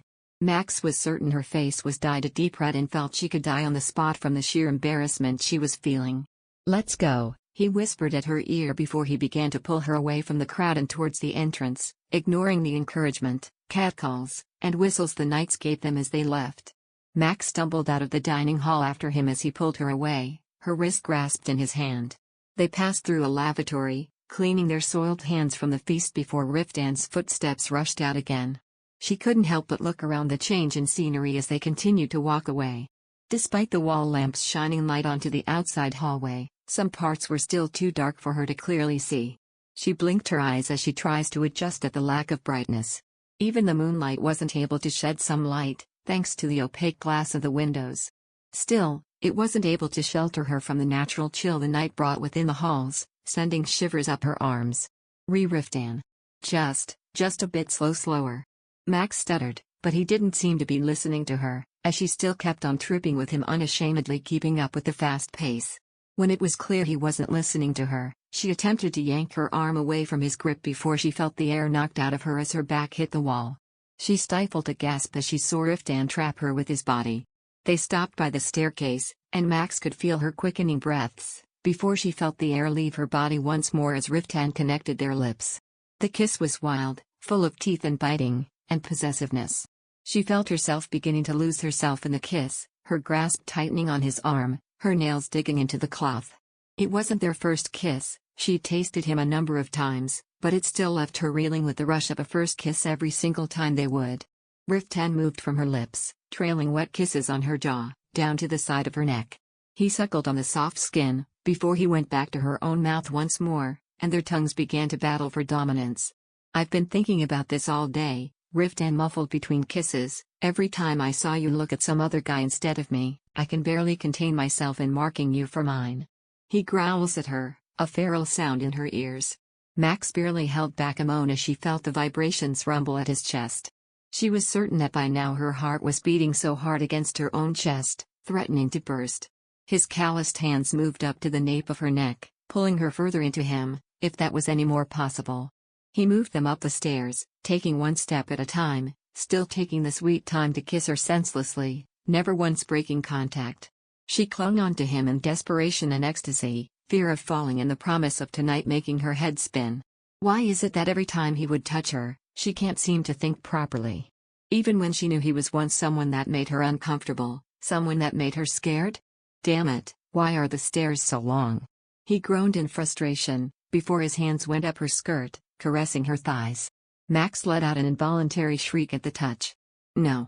I don't want to. In a place like this. She whined, gasping at the building sensations inside her, before her words were drowned in a searing kiss. Her arms clung onto his neck, her body shivering not entirely due to the chilly night air anymore. His fingers trailed up further her thighs, reaching the edge of her underwear, before slipping past it, finding her sweet spot. She could hear his ragged breaths right next to her ear. Her heart was thumping so loudly, it hurt as she felt more and more wanton by the second. I want to go inside like this. She clung to his shoulder, digging her fingers deeper as she let out puffs of hot breath. She fiercely struggled, making herself flush deeper into his chest. Somehow, she was still lucid enough to fear someone could be watching them as they're hidden by the shadows. Another shiver went up her spine, whether from fear or passion, she could not tell anymore. His hot lips went back and forth her earlobes, neck and clavicle while his firm fingers slowly rubbed on the tender skin. She moved as he had taught her ever since day one before Riftan clamped his teeth on her skin and suckled hard till it hurt. He moved like a starved wolf who couldn't wait to eat the first prey he caught in ages. I can't bring myself to resist, he mumbled against her skin, Even if I die, I'll want to do this tonight. With his last bout of strength for the day, he leapt up the remaining flight of stairs with great haste, as Max held onto his torso for dear life. As soon as they reached their room, he yanked the door open, before closing it almost immediately, tearing into her clothes, until her peaks were exposed clearly in the bright room. She muffled a scream as she stared at her heaving chest, all flushed and taut before he dived down, devouring her perk tips into the warmth of his mouth. Under the oak tree. Chapter 44. Max felt her mind going mush at the sensation, his hot tongue flicking the tip, swirling around it, grazing his teeth with great expertise. He suckled like a newborn babe, making her gasp as familiar heat pooled in her stomach. Riftan, she gasped, hands unconsciously reaching out to grasp his head, uncertain whether pushing him closer or the opposite would cease the fire inside. Don't say you don't want it. Say it. Say you want me. He demanded callously, staring at her with a gaze full of ardor that seemed to devour her. She felt her heart skip a beat under his intense sorps. I. Let me fill you up, he continued, sounding as if he was purring at her. Let me feel the warmth of your insides. I am like a man in a desert, dying of thirst. I'm thirsty for you. The desperation in his tone wasn't forgotten as he dove in for her lips once more, and her arms wounded automatically around his neck, as they both fell onto bed in a heap of tangled limbs and scattered clothes. Shame, excitement, fear, and ecstasy swept through her heart. Max was buried under sheets that surrounded her, making her feel as if she was floating up in clouds as she hazily accepted his lips. He pulled out her hairpin, undoing her hair that she elaborately put up, her locks cascading down her face like waterfalls. When that was done, he moved down and pulled her skirt off of her. When the cool air brushed against her flushed, vulnerable body, she felt her come back to her senses and began to sit up. First we have to wash up. She excused, but he stopped her from sitting up further, and pushed her back down. So you can fall asleep again? Not a chance. He cut her off any further excuse with another searing kiss and grabbed one of her peaks, his palms causing trembling sensations. The wet, soft lump of flesh was being squeezed, as he continued kneading the plump peaks. I'll wash you later he tells her as he continues to mold her body to his specifications. She couldn't help but go along with it, following every sensation as she turned putty before his very eyes. She gasped in pleasure, limbs struggling to take a hold of the sheets as she tried to anchor herself to reality. He didn't stop his ministrations, relentlessly pulling and twisting the sensitive nub of her pocks as she keened. She rubbed her thighs together, feeling something new making way into her gut as the heat intensified all the more. Feels way weird, she murmured. She was flailing harder than usual, but she couldn't care less to feel embarrassed of how she writhed beneath him. Riftan moved his other hand, stroking her behind her ear, cradling her face, placing himself between her thighs and wrapped her legs around his waist. He hovered over her, his body dwarfing her petite frame, his hips moved closer to her nether regions, before his clothed member rubbed against her entrance. Not right, something was missing. I feel like I can't breathe. With his free hand, he swiftly untied his pants and kissed her again, pulling his pants down to his ankles and pushing them off. Their tongues gently entangled around each other as they kissed, battling for dominance. Max lost herself in the burning passion as the tip of his raw member rubbed against her already wet entrance ready for him. Unconsciously, her legs widened, making his descent a little easier as he pushed himself inside in one slow thrust, fully sheathing himself in her. She writhed at the sensation. Her nails dug into his flesh, forming half-moons as she clung to him. Riftan's body felt tense as he entered her. He let out a groan as he felt her warmth clamp from all sides around him. Damn. Don't tighten so much, he tells her, almost pleading. Sorry. Breathe, let out a long breath. Yes, just like that. She could taste the wine on his tongue, smell it on his breath as he continued to overwhelm her. She felt like a fish out of water, gasping for air at the fullness in her. She could feel his member begin to throb inside with every thrust. Would dunking your body into hot cream feel like this? His sweet words did not match his face, which had a grim look, almost as if he was getting tortured. Max tried her best to somehow adapt to the feeling of him inside her, her hips moving. The slightly coarse fabric was somehow constantly stimulating her already sensitive skin. Unable to resist any longer, Riftan began moving his hips. His throbbing member thrusted in her, pulling out until only his tip remained before moving back in an almost excruciating manner. Never had she felt so wet and hot inside, and he melted with every thrust. Max on the other hand felt the passionate sensation sweep her body to oblivion. He bent down, suckling on her abandoned chest, and she felt that burning sensation intensify at the added action. Her body shook incessantly, her thighs slicking as her legs pushed herself further, deeper into Riftan with every thrust. Very close. She could feel herself getting close to her own zenith, and so was Riftan from the slight pressure she could feel from his hands around her, grabbing her dearly for her life. Don't want, she gasped out in alarm as she began squirming beneath him, but her body wasn't listening to her as it kept squeezing him in acceptance. And just like that, she felt herself get lost in a bright white light as she was pushed over the edge. Her heart thumped against her chest. As she was still reeling, she realized Riftan hadn't stopped yet. She felt like crying at the overstimuli. She clung onto him harder as she felt losing herself completely over the pleasure. And as he pummeled into her with the same need to extinguish the heat in his body, she felt like drowning closer into him. Max didn't know it was possible to feel both pleasure and pain simultaneously. Her body racked as he kept moving, picking up the pace, bringing them closer if it were any possible. The decadent sounds of his lower region slapping against her thighs filled her ears. She couldn't bear it any longer. Just as she was about to move away, Riftan lifted her up and sat her on his lap, thrusting deeper into her than before. Her legs straddled him, widening as she sank down further, taking his length in as he hit her cervix. Ah. There was a pause as he filled her to the brim, and her hips unconsciously twitched at the electrifying stimulation of their intertwined bodies at the core. He grabbed her curved backside and mumbled, "A little more. Feel me a bit more, Maxie." And then he slowly moved her against him, slick, warm skin rubbing over skin. Max desperately clung to his neck, thrilled at the position that he entered her insides. An embankment once broken had no way to stop. Every time he dug in and closed their bodies, her waist shook by itself and squeezed his length as if to demand something. Right when she couldn't stand the heat and stimulation any longer, he stopped his movements, a rough exhale coming from his lips. She closed her eyes tightly as she felt something lukewarm spread deep inside her belly and a drop of sweat rolled around her eyes, trickling down her cheeks like a tear. "I thought I was gonna die," he mumbled as he licked down the drop of sweat. Max, still unable to recover her self-control, looked up at his flushed face with a hazed vision. His black pupils were burning up and down through his now messy hair, as if he wasn't still satisfied with his feast.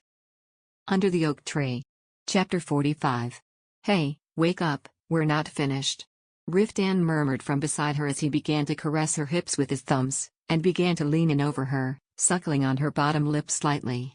Max's eyes fluttered open, her mind still in a haze as she gazed up at him. He moved her into a more comfortable position, her back against the bed as he hovered above her. He sat up in front of her, hefting his shirt up, throwing it over his head and left it on the floor. Their bodies pressed up against each other, making her shiver with pleasure which seemed to please him some more. He grabbed her ankle gently, pulling her leg up until it propped against his shoulder, his hands resting on her waist before he moved his hips. Max let out a moan of pleasure, the sweat glistening against their naked skins. The sight of the two of them together was unbelievably erotic. Her breathing turns ragged as she thought of what people would think at what they were doing. She remembers seeing a priest, who preached about the proper conduct of a virtuous wife. Was she living up to it? However, all thoughts faded from her mind the moment Riftan rocked his hips into her, her mind turning into mush as the pleasure began building up once more from deep within her. Look at us. Riftan groaned as he rocked faster, harder. His hand gripped the leg on his shoulder, while the other reached out to grab her chin and force her to look at their conjoined regions. Her breath shudders at the sight. It was so foreign, and so frightening, yet intoxicating at the same time. He pushed until he was hilt deep within her.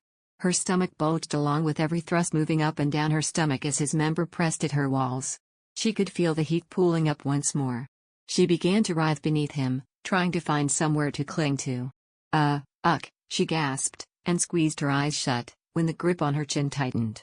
"No, don't close your eyes and look. That I am inside you. That I you.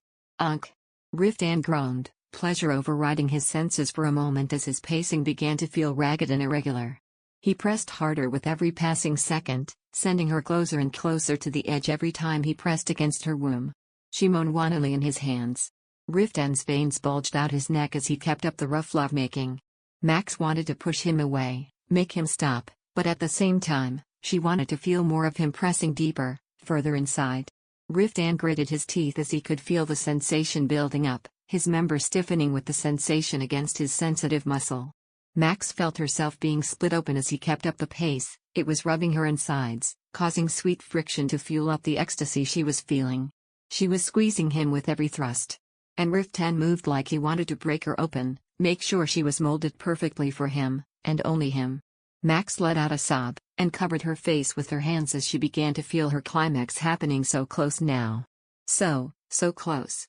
Last she remembers was a blinding white light, and the sweetest sensation washing over her before she blacked out. Their rough lovemaking continued all throughout the night. When she woke up, the first thing she registered was the light pitter-patter of the rain hitting the window panes. Max's eyes fluttered open, blinking the sleep off her eyes, and watched the water cascade down, blurring her view of the outside. The chilly air hit her skin, making her shiver, and pulled the covers tightly around her body, all the way until it covered her nose, snuggling in its comfort.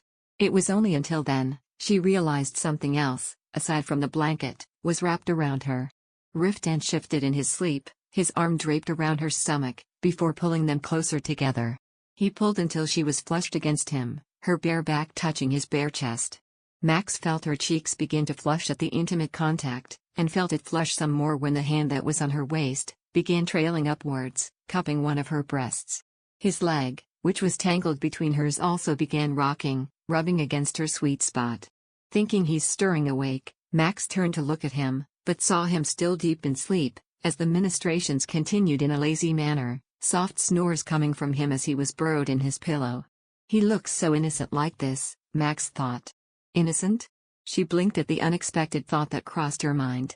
She'd never thought she could ever associate such a word with the man beside her. He was the definition of its opposite. Still, she felt herself mesmerized as she stared at his peaceful expression. He was always so stern, his eyebrows always furrowed, face crinkled in serious thought when awake. But now in his sleep, nothing but a slight wrinkling of his nose was present. He truly looked like a young man still fresh in his 20s. She freed one of her hands on its grip of the blanket, and casually brushed her palm over the fringe of his hair. Riftan shifted, murmured something indecipherable, which made her freeze, thinking he would wake up. She waited a few more moments, and then nothing else. "Phew," she whispered. Suddenly she was struck with the urge to touch the smooth skin of his face. Her fingers twitched, hovering near his face, when she fought the urge down. Her heart was beginning to beat fast at their continued proximity. Any longer, and she might do something embarrassing. Riftan. Street, stop now, we have to wake up," she stuttered, trying to wake him up. She looked out of the window. The rain was still coming down, which made it impossible to see the clear skies, but she could tell they'd been here for a long time now. Very carefully, as to not wake him up, she twisted out of his grasp and got out of the bed. Riftan murmured something indecipherable once more, still stuck in sleep, as she got out of his hold. She had to hold back a whimper when she rubbed against him. The entire room was filled with the scent of musk and Essex. The sheets were soiled, their clothes littered all over the floor. It also didn't help to quell the growing heat in her stomach also. She breathed shakily, tucking her legs beneath her, before plopping back down on the bed. She was too sore to get up. Every part of her was tingling with their rigorous session last night. She bit her bottom lip, remembering the way they touched, every sensation. It was only after a few more moments did she finally realize that the lump behind her had disappeared. Which only meant one thing. Riftan was awake. Riftan, she exclaimed, but squeaked when she was pushed back to lie on her front. She felt big calloused hands come in contact with her butt cheeks, kneading them, making her squirm. The hands squished and pulled, opening up her butt, presenting her other entrance. Her face was pressed on the pillows, her butt raised in the air, feeling the intruding sensation prodding at her, rubbing against her small hole. Her knuckles clenched on the fists as he prepped her, spreading her until she opened up so nicely for him before pushing in. Under the oak tree. Chapter 46. Max gasped at the filling sensation. She didn't think she could feel any more full than last night. "This place makes me feel as if I'm melting." His breath tickled the back of her ear as Max buried her face in the sheets. He reached around her hips, twisting her body and then placing her with her back against the bed. His hands rested on her peaks, before he began moving in her once more. "Ah," she gasped with every thrust. The sensation was remarkably different than last night. Ugh, Her arms went up around his neck, her nails digging into his back as she clung onto him with every whimper she released. One of his hands released her chests, moving down to rub against her sensitive nub on her nether regions. With the current sensation she was feeling, coupled with his incessant rubbing, she could feel herself build up quicker than before. She tipped her legs out to a stretch as he pushed deeper within her, twisting her once again until her face laid against the sheets. He bent over her, his chest making contact with her back, trailing kisses from her shoulder blades to the back of her neck. She let out another gasp of pleasure when she felt the sharp sensation of him biting her neck. Even though it was something she experienced numerous times last night, the feel of him pulsating inside her walls, growing bigger, was unbearable. She began to convulse, her body trembling at the buildup. "It's still morning, and you are already driving me crazy," Riftan murmured. He gave her one last peck at her sweaty back and slowly pulled himself out with a satisfied sigh. She let out a choked sound at the odd sensation. "Wait for a second." Riftan yawned loudly, running a hand up his disheveled hair, and suddenly jumped out of the bed. She watched him go across the room naked and pulled up his pants in one swift motion.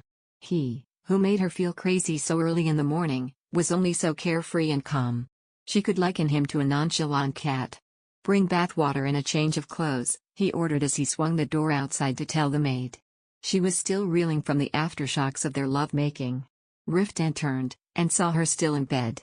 He stared down at her with his dark-lidded eyes, then sat on the bed and kissed her shoulder blades and back, making a smacking sounds all over her skin. "I'm tired," she mumbled in fear that he might come into her body again, and the man slightly frowned. He picked up the towel on the bedside table and began wiping down her body that was wet with bodily fluids. "Are you sick?" he asked her with concern laced in his tone.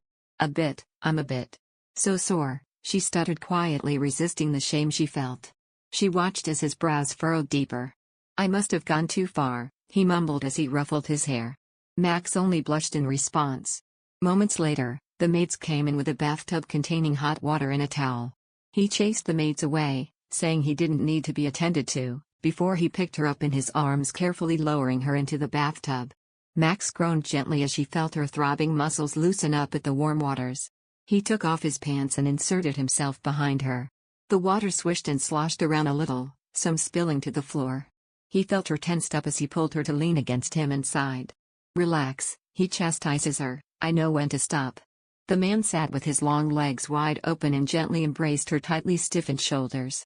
Max was curled up and watched him soap his face and head. After washing his hair, he poured fresh water in the bathtub and washed her hair. She was embarrassed that she was being washed like a child, but she couldn't rebel because she was exhausted. "The fluffiness reminds me of red clouds," he said, twirling her hair that reminisced a red jellyfish floating at sunset. Max opened her eyes wide. It was just amazing that he referred her dark, unruly, ugly hair to such a contrasting euphemism. "It always gets tangled up by its own. It disturbs me," she suddenly said out of the blue, finding his praise far too disjointing. "I find the curls really adorable." She widened her eyes. "This man has an odd taste. Keep it down when you're with me. I like the way it looks when it falls down your shoulders. Including the way it touches your skin." He hugged her waist from the back and rubbed his nose over her shoulder.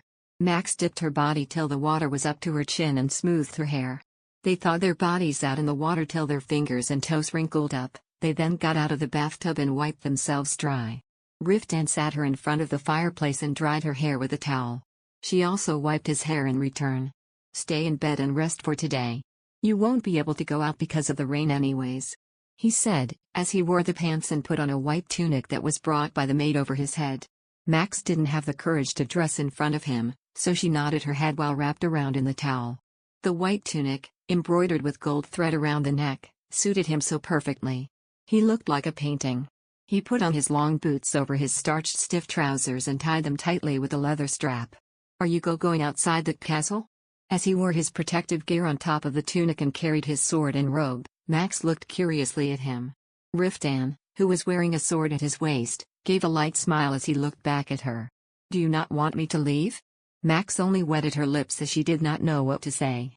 He put his robe around his shoulders and continued to speak in an impertinent tone. "I've been away for a long time, so I have lots to do. I'm going to inspect the grounds all day today. If anything happens, send a guard. Boo, but it's raining a lot." She looked at the heavy rain knocking against the window. He shrugged as if it was no big deal. I once wandered through the mountains in the middle of a storm. Walking around the grounds is nothing to me. Then he clipped his hood around his shoulders, and strode towards the door. Before leaving, he turned back to her. I'll be back. Oh, all right.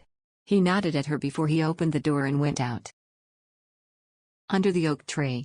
Chapter 47. At last, she stood on her trembling legs and wore the underskirt prepared by the servants. However, a dress to wear over those was missing. She rang the bell that always lay on her bedside. A moment later, Rudish entered the room to help her dress up. Would you like me to put up your hair, just like yesterday? Rudish asked. Just neatly in a braid, please. Rudish swiftly tied her hair into a single braid with a ribbon at the end. Wearing a simple and comfortable dress, Max sat by the fireplace and ate a bowl of warm chicken soup and a piece of cornbread.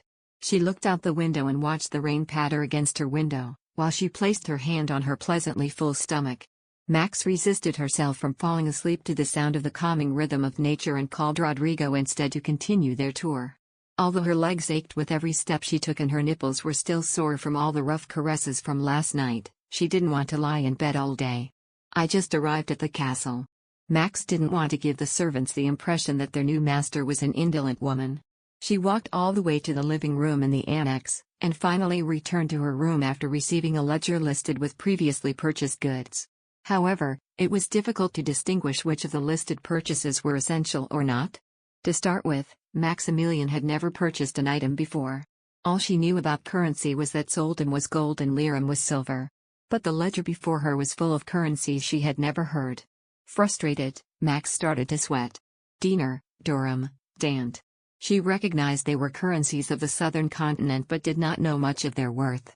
Max scanned through the ledger, skimming through the few purchased items of weapons, food, clothes, oil, candles, firewood, and the like. Besides these items, the number of products purchased and the total cost was written in crisp detail. Max recalled her little knowledge of sums and subtractions from her tutor when she was still a child to estimate the value of each currency. Unfortunately, she hadn't used her brain for arithmetic for a long time, and thus, this oversight made her only grew more flummoxed. Ultimately, Max closed the ledger shut and lay face down in her bed with resignation. She wondered if she had to ask for Rodrigo's help. But she soon remembered her father's all-too-knowing words, a master must show dignity to their servants at all times. Any servant is bound to ignore a master who is oblivious and incompetent, her father would say. She shuddered as she thought of the indifferent servants at Castle Qua. They weren't openly rude, but she could feel the disdain for her in their looks. She wasn't aware when the servants of Castle Calypse might change their attitudes to her. Nothing was permanent, after all. I still have some time. Max tried to calm herself. Riftan returned late at night with his knights, drenched in the cold rain. The servants urgently led them to the sauna room where the men warmed themselves in the hot steam and bliss and enjoyed a massive meal with alcohol. When Riftan finally came back to their bedroom, he started to polish his sword and armor. Max watched his skillful hands running over every inch of the metal, asking why he didn't have the servants to take care of it. I grew up doing this since I was 14, so the work is insubstantial to me. I don't want anyone else touching this guy anyway, he answered with a shrug of his shoulders. He held up his sword against the light. It was rubbed and shined to the point it was icy blue, not a characteristic silver of some of the familiar swords she had seen. It was different from the panache ones her father would carry at the girdle when he entered a banquet. There were no sophisticated patterns carved in at the handle, but the blade was wide and long with an edge as sharp as a steeple. It looked simple, yet she thought it was more majestic than any of the swords her father owned, littered in jewels and gold. It must be a one-of-a-kind, that sword. It was a prize I won from a sword fighting competition. It's one of the most valuable swords in all 7 nations combined, Riftan said, unable to hide the pride from seeping into his voice. Max had never been to a sword fighting competition. Rosetta often went as a spectator with her father to show appreciation to the knights that endearingly referred to her as their dear lady, but she would always return complaining how much the event was too uncivilized and raucous for her liking. Did you win? Of course, he replied without hesitation as he put the sword back to its case. Gazing at it blankly, Max suddenly blurted without preamble. I often hear the W winner gets a KK kiss from the M most respectable L lady. She slurred the end of her sentence. Max was startled at her own words and dropped her gaze immediately. What was I thinking? Sensing Riftan's disquieting look, she blurted out an excuse. A long time ago, I read a story about a K-Knight and PP Princess. The knight won a horse riding CC competition. And the queen offered a kiss and I thought it was cute, quite romantic. The more she spoke, the more shame grew overwhelming inside her. Instantly, as she could feel the stirrings of a past come to life, she could hear her father yell about her damned habit, never knowing when to keep her mouth shut. I'm sorry to disappoint you, but it wasn't romantic at all, Riftan replied in a level-headed voice. She was expecting his displeasure, but surprisingly, there wasn't any. I didn't want to get a kiss from a stranger. His words should be enough compromise, an honest recollection of a past she was no part of.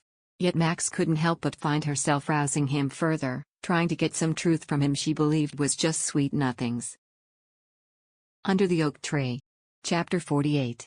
A kiss from a noble woman is the highest honor a K-Knight can receive. His reply came a beat later, sereneness still on his features. I come from a humble background, so I never had many feelings for such old-fashioned stories. Furthermore, I wouldn't feel any honor in getting a kiss from a woman who would have frowned at my unbearable stench as I stepped closer to her. Max was taken aback by his apathetic response and remained her eyes fixed on the floor, her gaze enough to burn a hole into the many moment. Riftan leaned his sword on the wall and laid into the bed with her, showing he had no intention of being sarcastic for her queries on his personal life, and her predilections surrounding it. Noticing Max tense up automatically at the second presence beside her, Riftan let out a wry smile as he rolled onto his side. Don't worry, I won't tease you tonight. I hear you were sore. Max nodded her head, far quick to be considered normal, her neck flushing. As Riftan grabbed and pulled her to lay beside him, he placed the lid on the lamp, extinguishing the fire glowing beside. Darkness slowly engulfed the room. And she listened to his steady heartbeat beginning to relax, thoughts forgotten. Another day went by Castle Calypso in this manner. The musk of earth filled the castle as the downpour continued for days. Despite the weather, Riftan had gone around inspecting the village, the mine, and farms.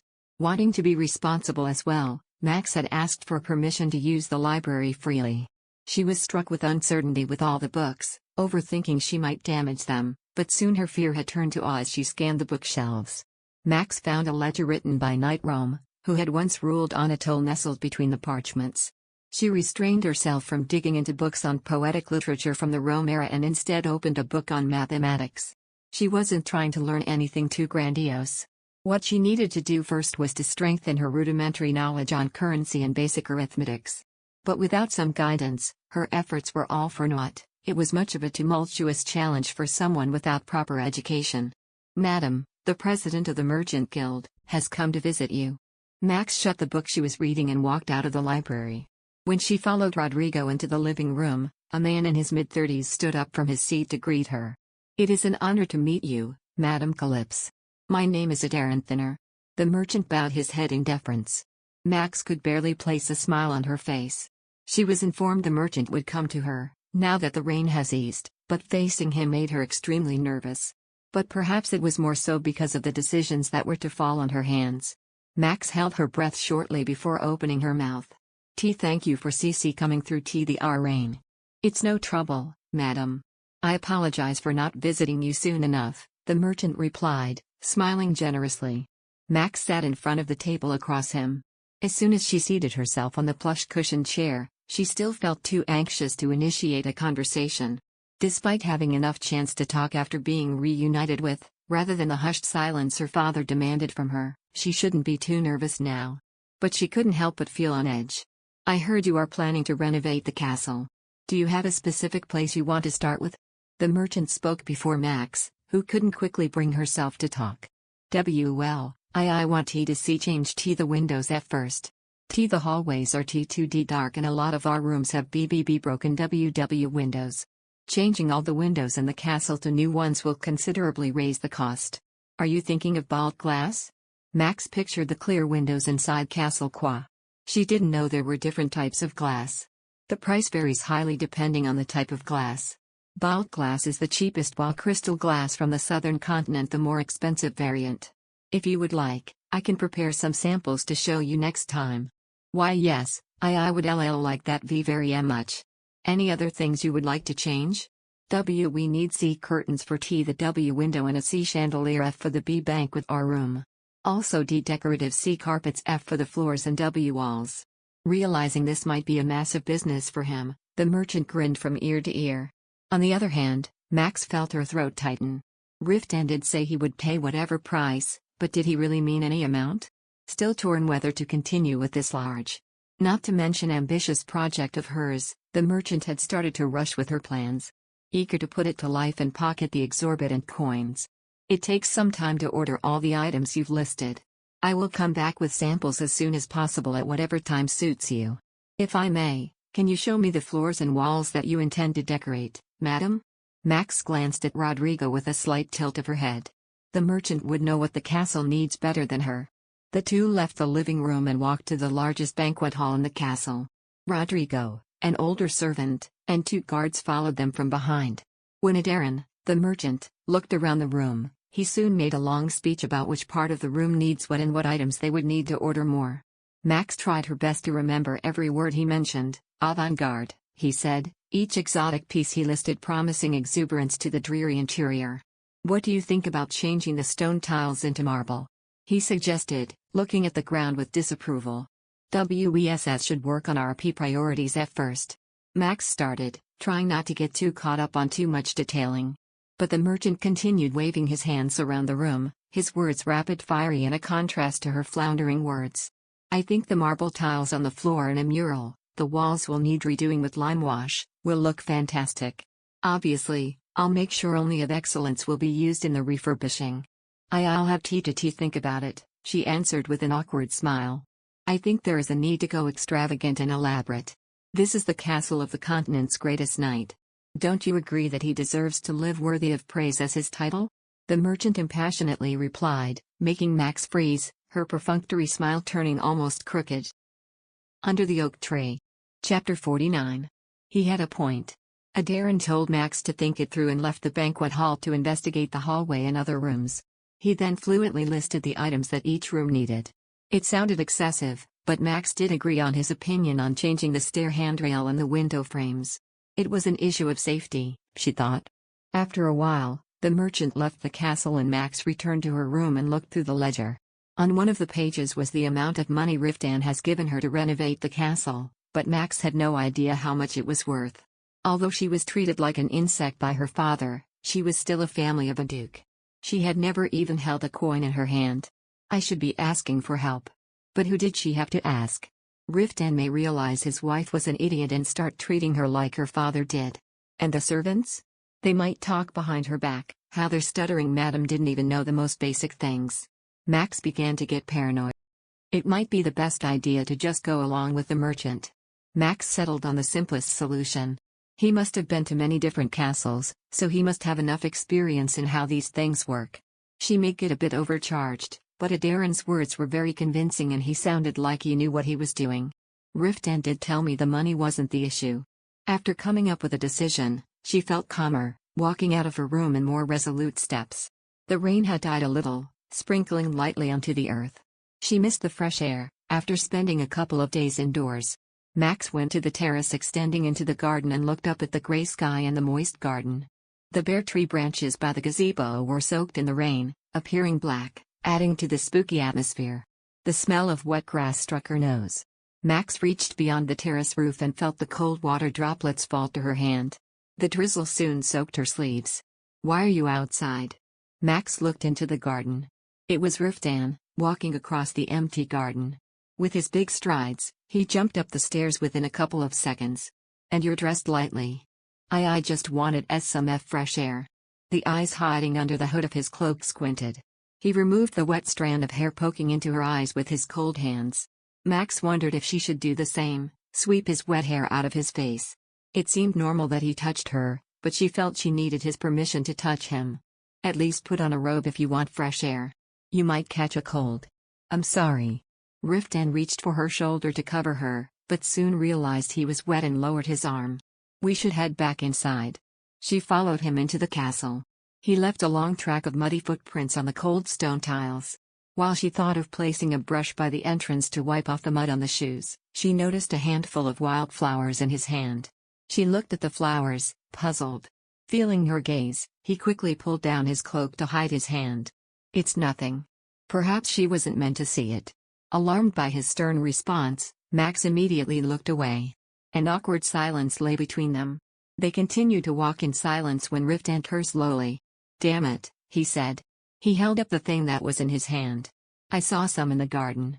Max's eyes bulged with surprise. It was a bunch of wildflowers, still wet in the rain. Looking down at his own gift, Riftan frowned like he was angry.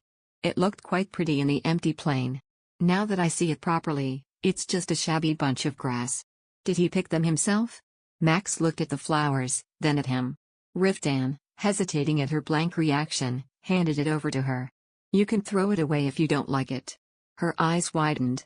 I would never throw it away. It would be too much of a blunder to throw the first gift she has ever received in her life. As she slowly took the flowers into her hands covered in small droplets of rain, as if they were fragile, the scent of rain and grass struck her nose. She carefully stroked the tiny petals.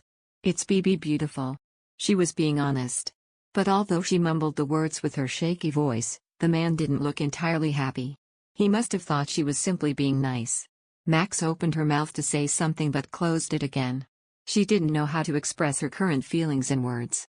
Instead, she took the wet flowers into her face and breathed in their flowery scent. The wet and droopy flowers in front of her had never looked so lovely before. Just the thought of someone crouching in the rain to pick flowers for her was tremendously touching. "Tea, thank you," she uttered as sincerely as she could. Riftan's cheekbones slightly flushed. He turned his body away to hide this, continuing his steps forward. "Let's go to our room. I want to take a shower." Max delicately held the flowers by her heart as she quickly caught up behind him, a warm feeling spreading inside her. Under the Oak Tree. Chapter 50. The next day, Adarin and a couple of servants came to her with an armful of samples. She listened to him explain for a long time. A bumpy glass with a greenish glow, a smooth and clear glass, a coarse but beautiful glass with silvery light. Describing their own pros and cons, Adarin soon moved on to fabrics. "It's better to use thick fabric for the curtains in the banquet hall. How about mahogany? Imagine mahogany curtains with rose patterns embroidered in gold thread. I think it would make the banquet hall look very luxurious. You can also opt for the gold silk curtains. Gold curtains would even fit comfortably into the banquet hall of a royal palace. It's fancy, yet modest and elegant." Max hectically scanned through the numerous pieces of fabric. Rudish cautiously put down the tray of tea as she looked at the samples Adarin brought over. She decided to seek some help from a fresh pair of eyes. "Rudish, what do you think?" "Unfortunately, I don't have quite the artistic taste, madam," she replied. Seeing her puzzled expression, Max couldn't ask her more questions and fixed her eyes on the table. After a moment of thought, she finally chose the mahogany curtain with rose patterns. The curtains had gold tassels on the end and complicated embroidery in the middle, making it pretty expensive. After choosing the curtains, everything was fairly easy. On the floor, she decided to place a red carpet to go along with the curtains, and a tapestry of a legendary knight, Uigru, riding a white dragon, to hang over the walls. "Have you given a thought on the floors, madam? Would you like to change them to marble tiles? It will lead to a big CC construction, so I need more time to think about it. No need to be haste, madam.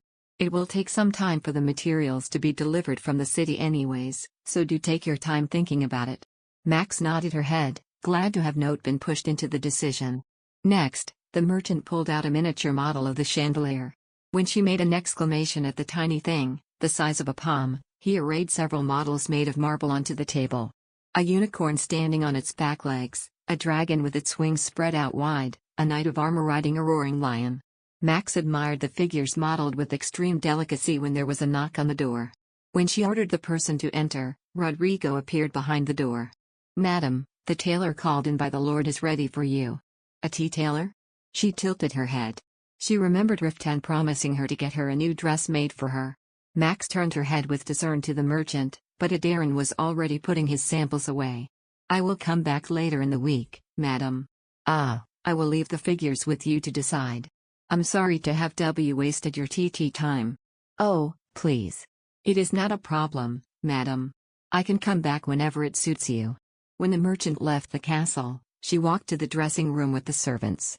Amidst a pile of fancy fabrics, colorful skein of thread, and a weaving frame, There stood a skinny man in his 40s and a woman in her 30s. The two straightened up and bowed respectfully to Max as she entered. "It is a pleasure to meet you, madam. My name is Roan Saris. This is my wife, Linda Saris. We were given the honor to sew you a dress." "And nice to meet you," Max mumbled in reply. "The Lord has ordered us to make whatever the number of beautiful dresses that suits you, no matter the price. Do you have any style you prefer?" I don't have anything specific in mind."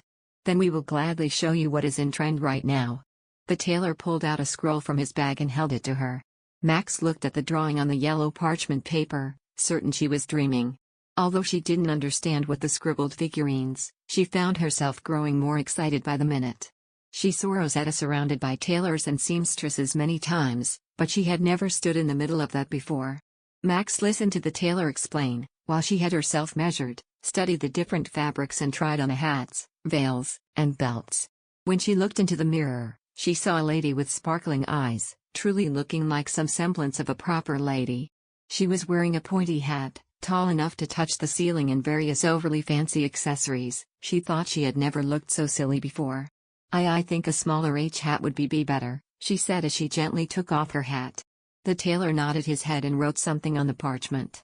After deciding to make 3 dresses, she left the dressing room. The flurry of activities had taken most of her time, and it was no sooner that sundown was on them. Max immediately returned to her room after her duties were over. A sense of overwhelm still tingling over her heart on accomplishing things she has never done in her life. She sat on the chair and massaged her exhausted shoulders, tensed up all day from being nervous. Her gaze flitted around the room and landed the inconspicuous small vase by the window.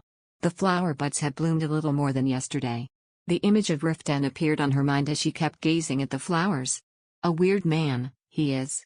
The first time she saw him, he did not strike as a person that would be picking wildflowers in a field for a woman. The man she saw standing in the middle of a hall in Castle Gua with an emotionless face didn't look like a visiting guest, but rather an intruder. Who would have thought that cold man had such a gentle side in him? "He's been so kind to me. It's too good to be true." Her face clouded over.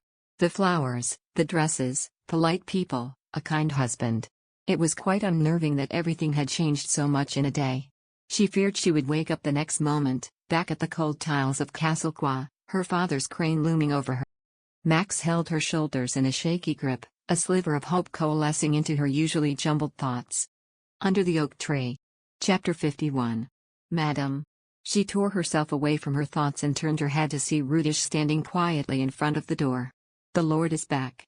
He is going to have dinner with the knights at the dining hall. Would you like to go down, too?" She hesitated for a moment, then nodded. She was uncomfortable around the knights, but she still wanted to dine with him.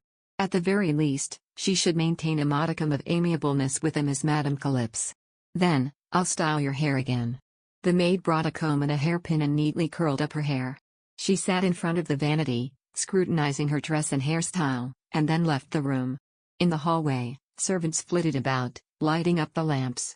She was passing them all as she moved down the stairs when Max heard the sound of a heated argument drift into her ears. She paused and began to slowly move towards the clamor.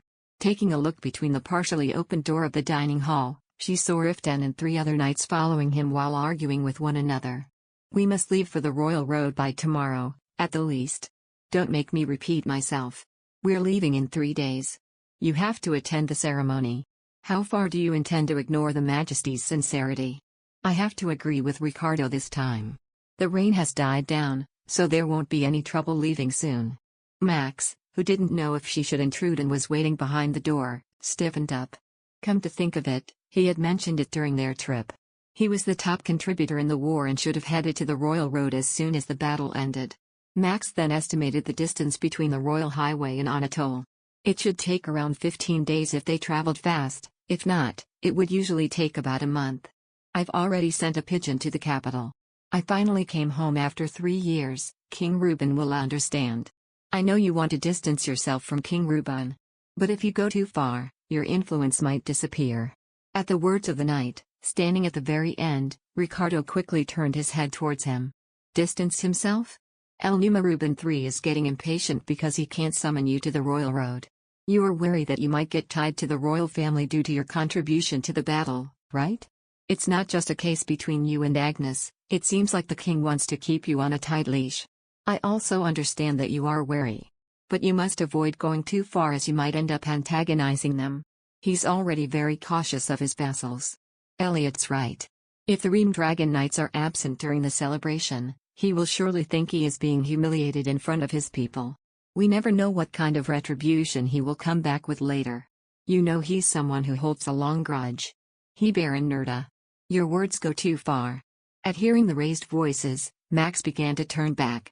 The atmosphere between them wasn't conducive to her appetite. "You just bring my meal to my room," she told Rudish as soon as she climbed back up the stairs and went back to her room. Max couldn't get rid of the heaviness she was feeling as she was returning to her room, and even when she pitifully ate her dinner alone. Will she truly be fine alone while Riftan is away from the castle? Everyone was genial towards Max now, but she worried that maybe it was because the lord of the castle was around. She felt uneasy as if she was a child who had lost sight of her guardian. "Madam, is the meal not to your taste?" Rudish, who had been patiently waiting on the side, asked carefully. A grimace must have been visible on her face. Max quickly shook her head. "Oh, no. It's delicious. Well, It's just I don't have an appetite," she weakly excused. "Are you perhaps uncomfortable anywhere?" I think it's because I'm tired.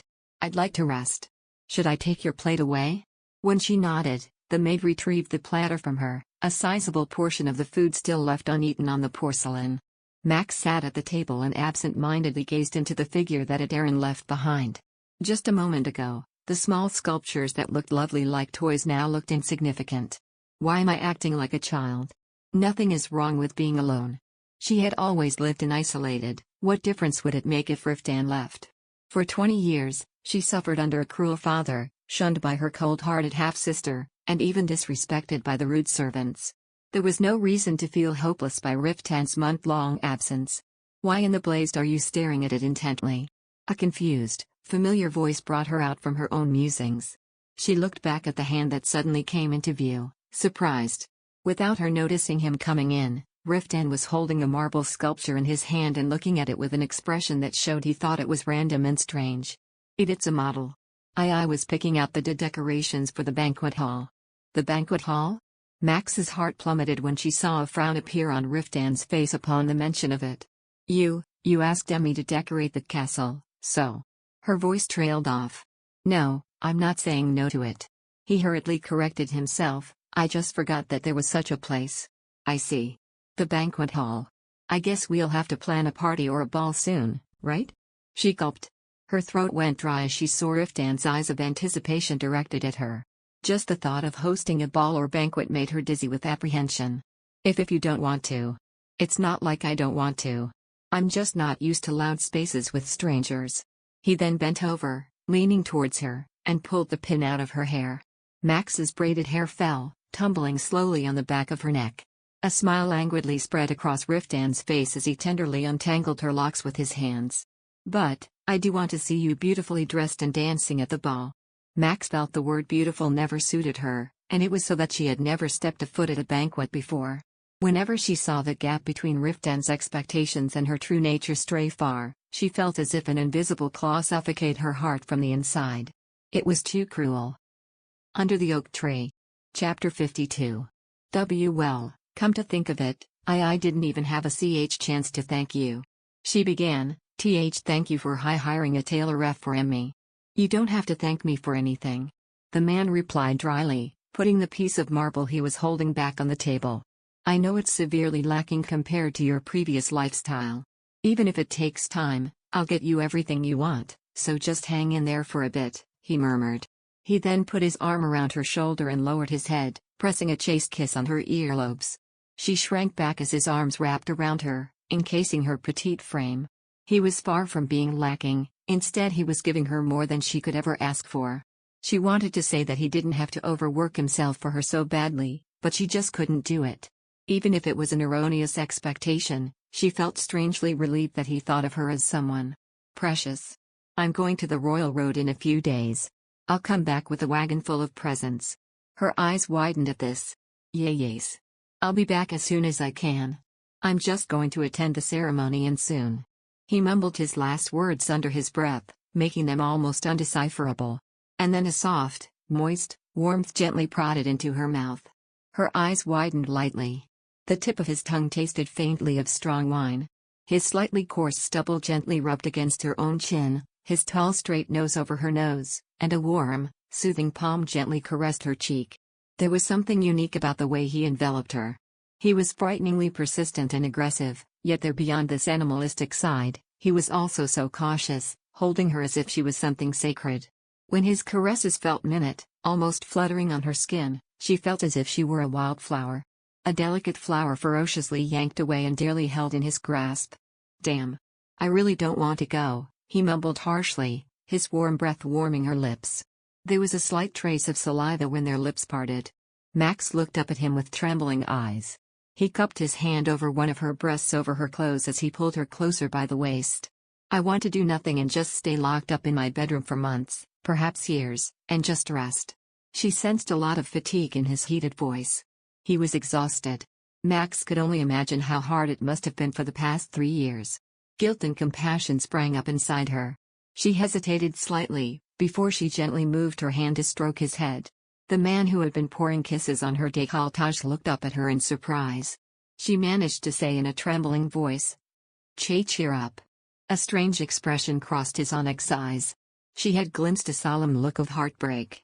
He was staring down at her blankly with glistening eyes, when suddenly, he surged towards her, violently locking his lips against hers. She felt goosebumps dance towards the back of her neck at the feel of their moist breaths locked in a battle together. "To be so willing to fire me up, don't complain to me when you regret it," he roughly murmured as he gathered her up in his arms from the chair she was sitting on. A sharp shudder roughly scraped the inside of her stomach. She wasn't scared. Even when he said something like that. Even when he was doing something like this. She wasn't scared at all. She could see vaguely what kind of person he was becoming to her, and that was the only thing she was really afraid of. Stop." Max's voice came out in a soft whimper as her stomach laid on the bed. From the windows, bright light poured out from the striking blue sky covered only with sparse clouds.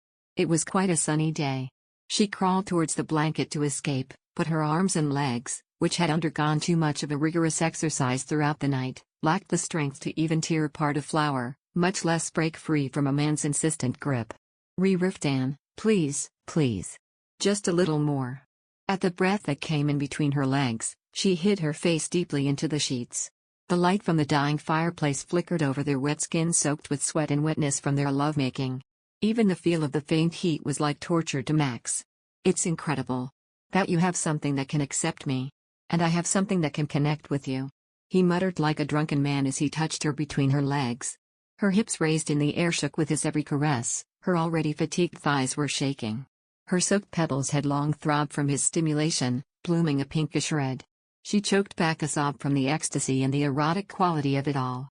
The fact that she was bearing him her most private part was agonizingly strange to Max. Her heart felt as if it could burst out from her ribcage any moment. "Do you know how beautiful you are?" She felt his warm, husky voice over her moist womanhood. And his fingers gently prodded in, parting her secret doors to stroke it within. Max immediately found herself biting the pillow to restrain her lewd mewls. She was going mad. It felt as if her whole body had melted and only the part under his hold was alive. As tears ran down her face from the intense climax that broke like a dam inside, he gently ran his hand across her back and whispered, "Really, maddeningly beautiful." His deep, muffled voice clawed at her ears like a siren's bewitching call. Her body, no longer her own, succumbed to the wild sensation. Max unconsciously pulled on Riftan's hair. His breath heated up her soft skin and his teeth softly bit her parts that had long gone sensitive from his never-ending touches. She felt like all the nerves in her body were splitting into tiny pieces, tearing her apart from the inside to a delicious heap. And no. Her words not corresponding with her actions, her back arched higher, her folds stretching as they anticipated for him. Riftan clasped her hips tightly so that she wouldn't be able to escape, and after he persistently tasted her juices, he positioned his throbbing member against her tunnel and slowly pushed inside, making her feel him to the tip. Max no longer had enough strength to lift even a single finger. As his thick, massive body crashed into her, she shook like a leaf. His manhood pressed inside her, demanding as he filled her deeply to her core, and with every thrust, his member growing with his ragged breaths. As his movements picked up, She could hear their slick skin against another. Her body that had become almost unbearably sensitive and heated, was roughly swept by a strong current. At the height of her senses, Max finally felt her vision fade, the sounds around her slowly vanishing with her consciousness. Under the Oak Tree. Chapter 53. Max was seized by the feeling as if she were plummeting into a cliff in her slumber. Slowly stirring into consciousness, she hears the sound of rain, pounding hard against the windows as if to wake her up from her reverie. The man laid calmly behind her back, their slick bodies plastered to one another. Her eyelids fluttered open as she lay in his arms. Just how long have they been losing their minds with one another? The chest on her back gently shook with the man's steady breathing. Even if I'm almost crushing you by being so close like this, I don't want to part our bodies at all. He gathered her closer, as if it were any possible, inside his arms, facing him. Skin created friction as they rubbed against another, the tips of her peaks having long gone sore from his constant teases. The man released a satisfied groan, tilting the woman's head underneath him to meet his lips. He sucked on them, devouring and rolling her soft flesh between his teeth. Max looked up at him with swollen eyes. He looked as messy as she was, his usually cold, stern face like a polished blade was flushed with sweat, his eyes clouded with a heated gaze. His hair was disheveled as if it had gone through a storm, and his skin was laced with half-moon crescents.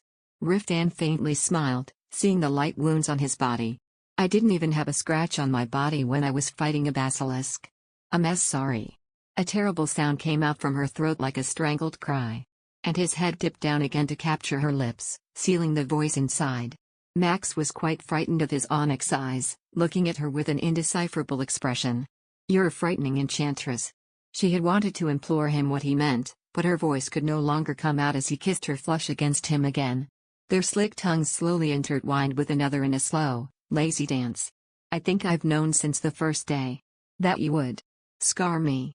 His last words were so faint against her lips that she could hardly understand them.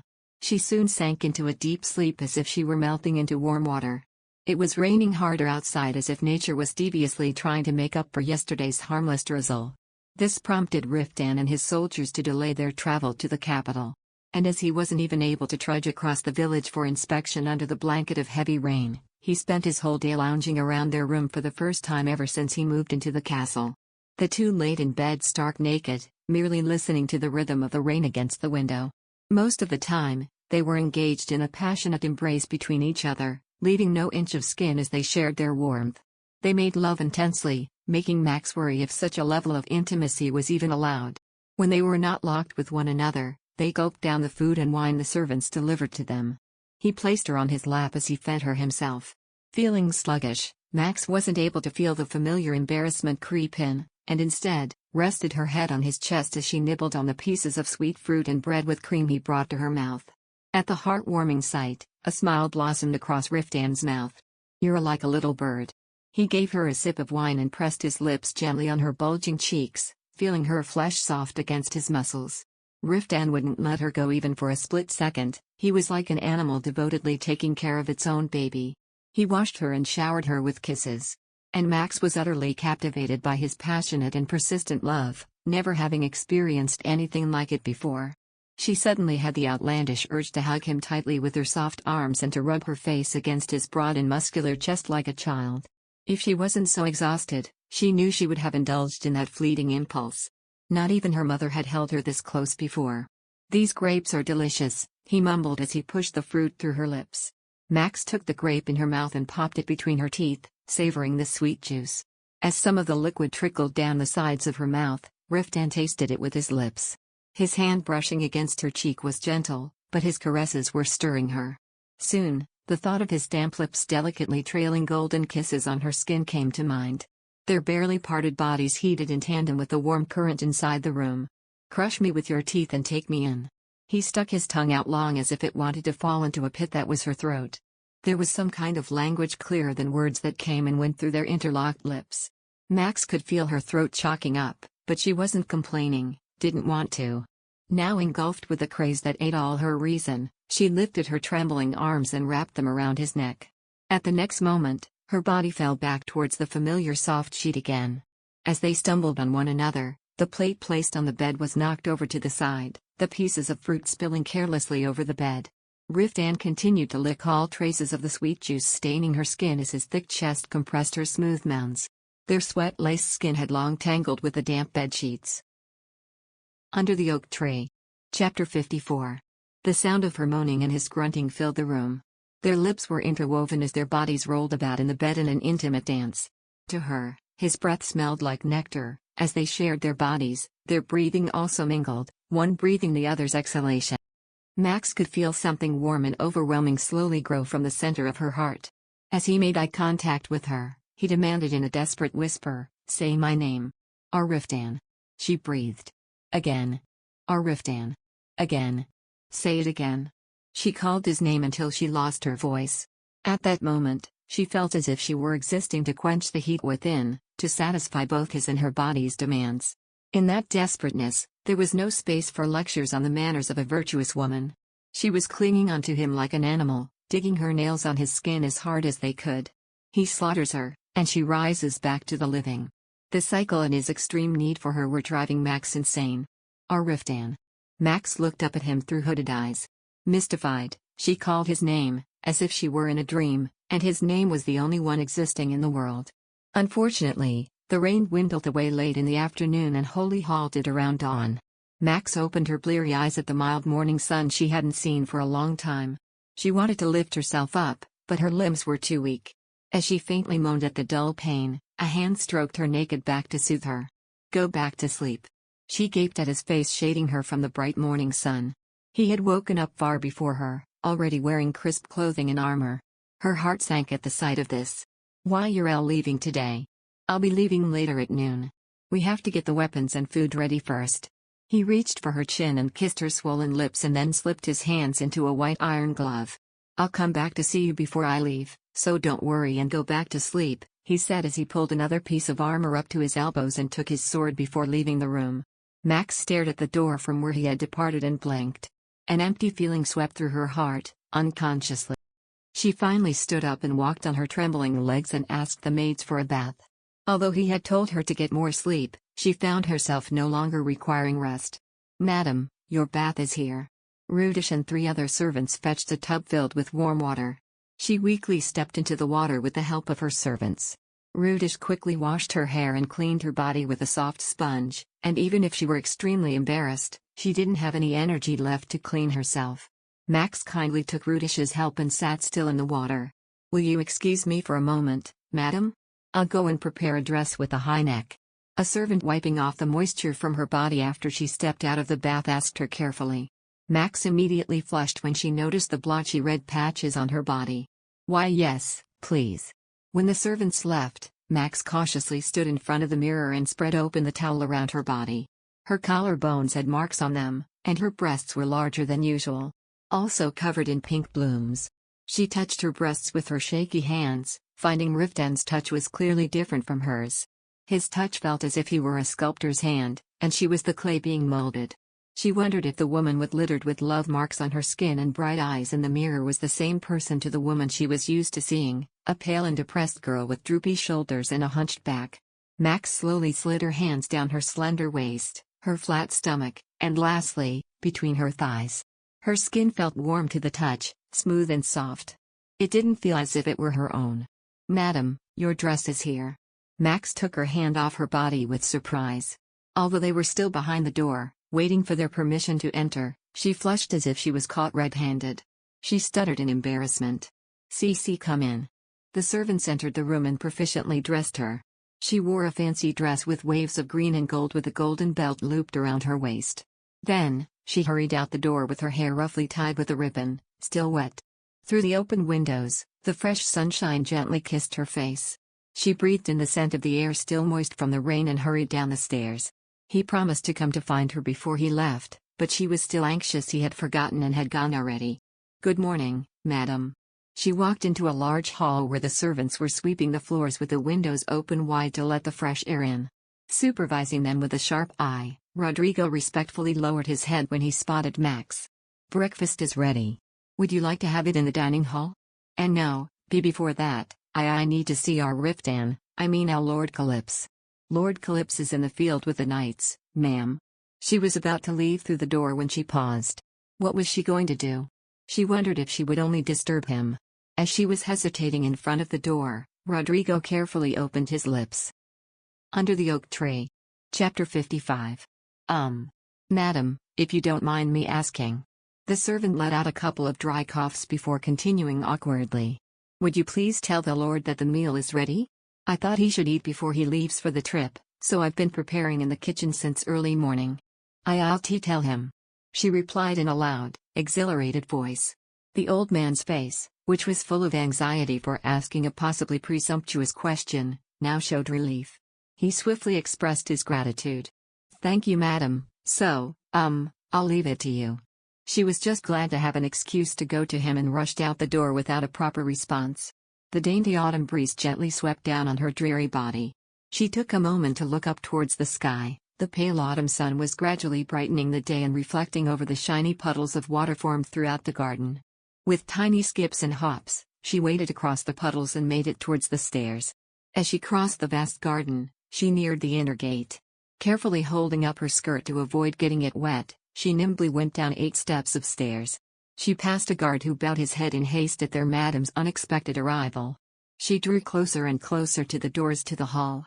Surrounded by a high, thick outer wall and held by the sturdy pillar, this full hall presented a lofty image amidst the faint glimmer of the morning sun. And the knight's donning silver armor lined up in an orderly fashion before the ever-imposing Riftan, made for a breathtaking view. As she entered the hall, Max halted in her steps. Without a sound, she slowly took in her surroundings. He seemed to be talking about something serious, so Max felt it was not appropriate to approach him right now. She decided to wait for the opportune moment while the voices in the hall steadily rose. Leader, if you are worried about Anatole that much, I'll stay.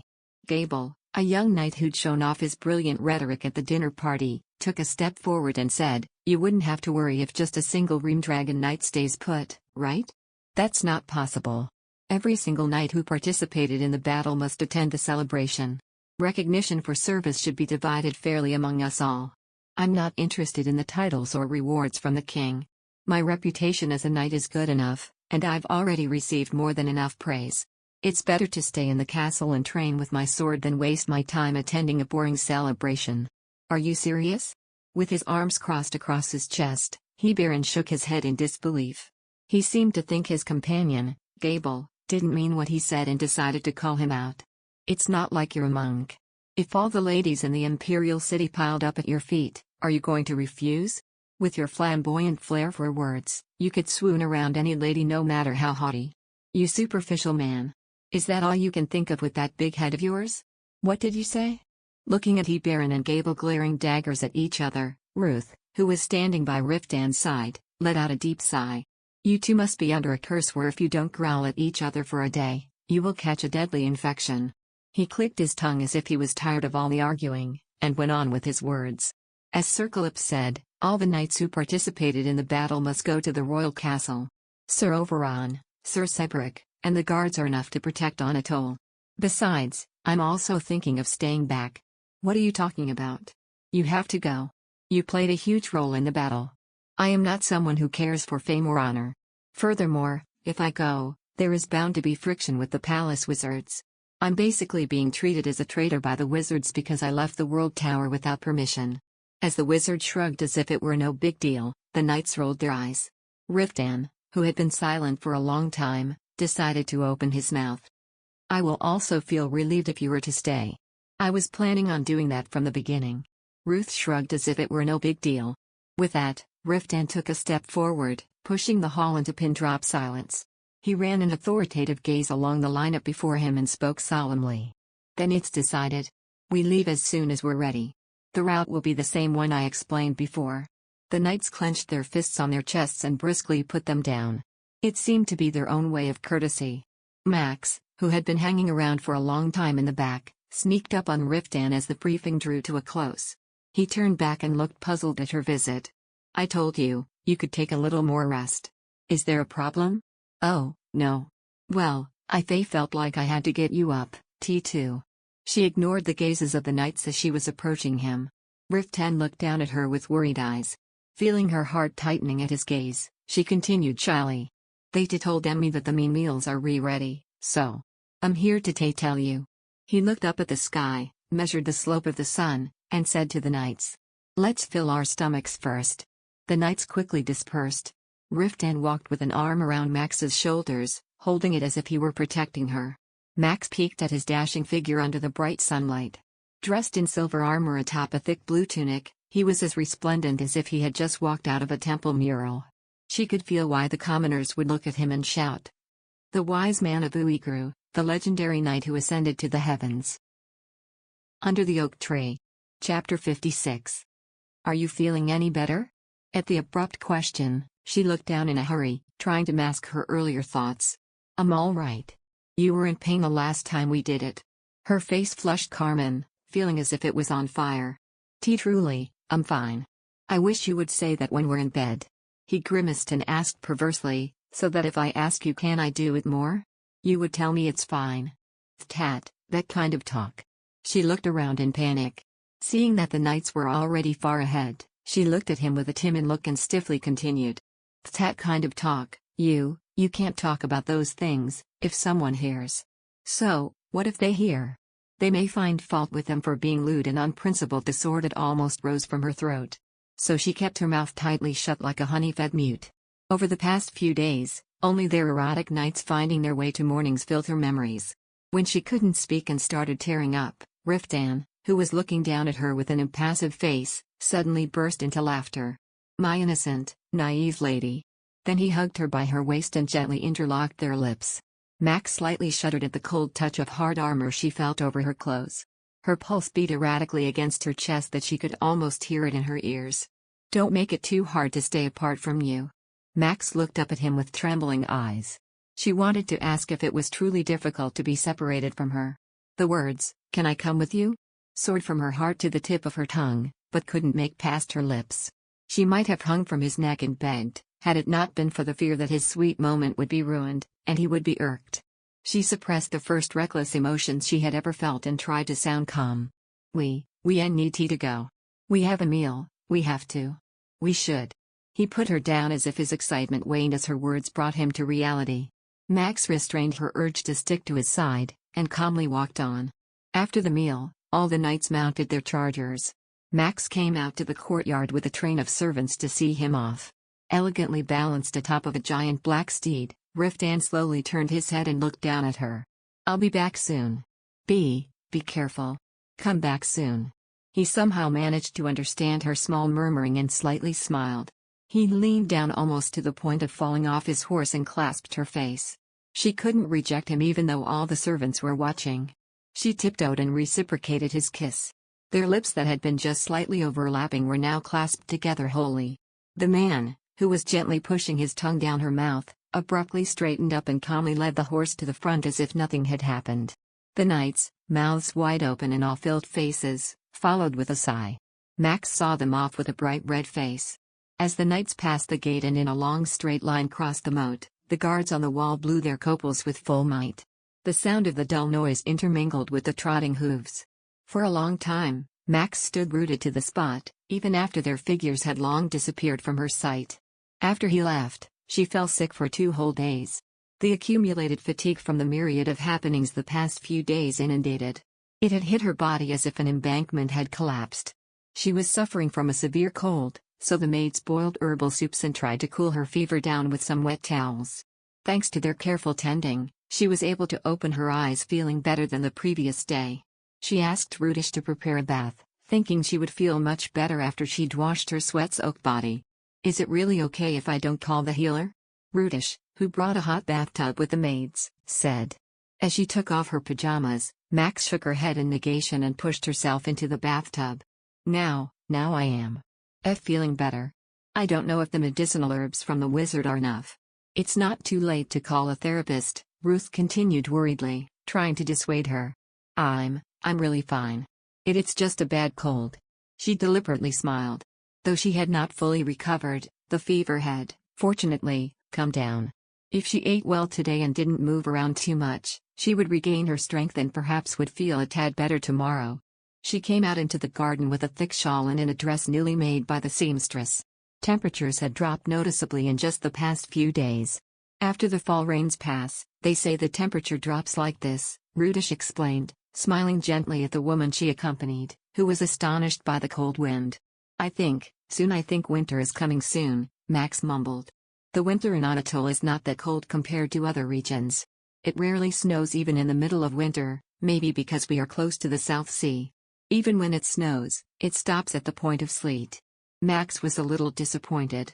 She had never seen snow piled up as her father's estate was located in the warm southeast region. She heard that it snowed so much in the capital city of Drachium that they could blanket the whole world and still have snow left over. Will it start snowing by the time he arrives there? Under the Oak Tree. Chapter 57. You've only just recovered, so don't stay outdoors for too long. It'll just be a short walk. She smiled at Rudish and walked away. The quiet and calm maid, who rarely talked unless necessary, one day slowly began to fuss over her like a sister would. All she did was say a word or two out of concern without crossing the line, but that was enough to warm Max's heart. Is this really my house? Home? Her eyes glazed around Castle Calypse, the notion bringing to mind her life back in Castle Qua. She had spent her whole life there, yet she had nothing she was emotional about. No people, place or anything for that matter, that could remotely make her miss the place. A cold castle that had once sheltered her for so long, but she couldn't bring herself to call home, for it never felt like one. She hoped that she just might be able to fill her life with new things completely different from that of her past. She hoped she would grow fond of this castle and its people, and hoped she would find love here and make this place her home. The pitiful smidgen of hope that had erupted within made her heart tighten. Is it really possible? Leaving Qua didn't mean she had become a completely different person. She was still that stutterer they had labeled dumb and inconsequential. Someday he'd also realize that I'm useless. Then everything might change. She felt her blood chill with the thoughts of losing his amorous, affectionate touch or burning gaze. What if he suddenly turns into my father and... Madam? I think you are still sick. She must have looked anxious as Rudish gave her a look. Max shook her head, as if the action was enough to dismiss the negative thoughts plaguing her. I'm okay. I would like a warm cup of tea. I'll prepare one right away. Max took this moment to gather herself. She had a decision to make. If she wanted her fears to never see the light of the day, she had to trudge far across the great unknown, beyond the haunting past of the halls of Castle Qua, the reproached Maximilian and unfamiliar future. A resolve, a patient, but rather steely one was burning inside her heart. I can change. I must start acting like a lady. I'll become a dependable landlady for him. By the next day, Max had fully recovered. Although she was yet to regain her full strength, she felt enervated. This day, she had to visit a merchant at Erin. Had it been the usual timid Max, she would have avoided the meeting, but today she had an intent to fulfill. Without hesitation, she met with the merchant and discussed the plans for the Great Hall. She carefully listened to his explanations without interrupting, before launching into a few questions of her own. After much consideration, she decided to lay faintly jade-toned, white marbles on the floor of the banquet hall in the Great Hall and have all windows furnished into exquisite glass. Before he took his leave, the merchant assured he would bring in workers from the guild and commence the work the very next day.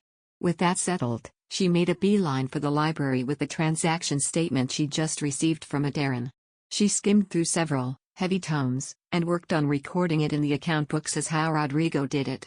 By the time she had finished writing the items with her clumsy, almost nondescript handwriting, the sun had sunk low into the horizon. This hectic and busy schedule continued for days as there were many places in need of repair and there seemed to be no end to things she had to purchase.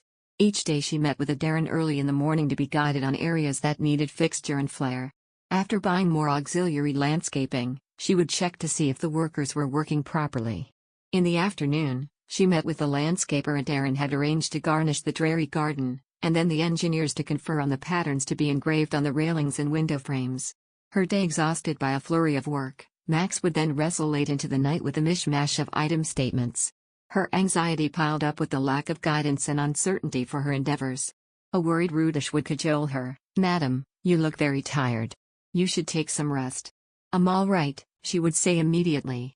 Max checked the banquet hall where the crew was dutifully removing the stone plates and then went straight down to the first floor to rein in items coming in from the upper branch.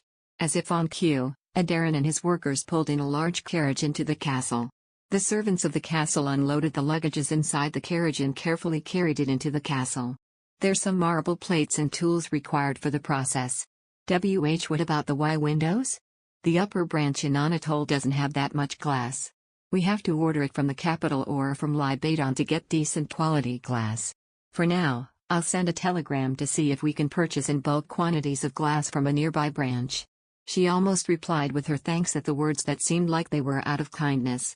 Then, Max took him to the living room, swallowing a sigh on her own. She was acting like a deep-rooted servile person as the zealous merchant began to explain the time and cost of the refurnishings before the maid could even bring him a cup of tea. Max tried to be attentive to every detail, grasping every inch of what he was saying without missing anything. However, as soon as Audiron began to use a mixture of unfamiliar currency names, her head became more and more of a convoluted mess. She sweated hard as she tried to catch up with all the calculations. 1 soldum is 20 lilams, 20 lilams equals 240 dirhams, 240 dirhams equal 12 dinars, and 30 dinars equal. Oh my, I was too excited just now. Please forgive me. The merchant ceased his rambles just when she felt her head was about to explode. She flashed him a narrow smile. And no, it's all right. I guess I can't help but feel enthused at the thought of contributing to the redecoration of the great Lord Calypso's castle. Thank you, for thinking like that. Under the Oak Tree. Chapter 58. Audiron rose from his seat with an awkward face, leaving behind the parchment paper with several explanations written down. As soon as he left, Max bolted for the library in haste.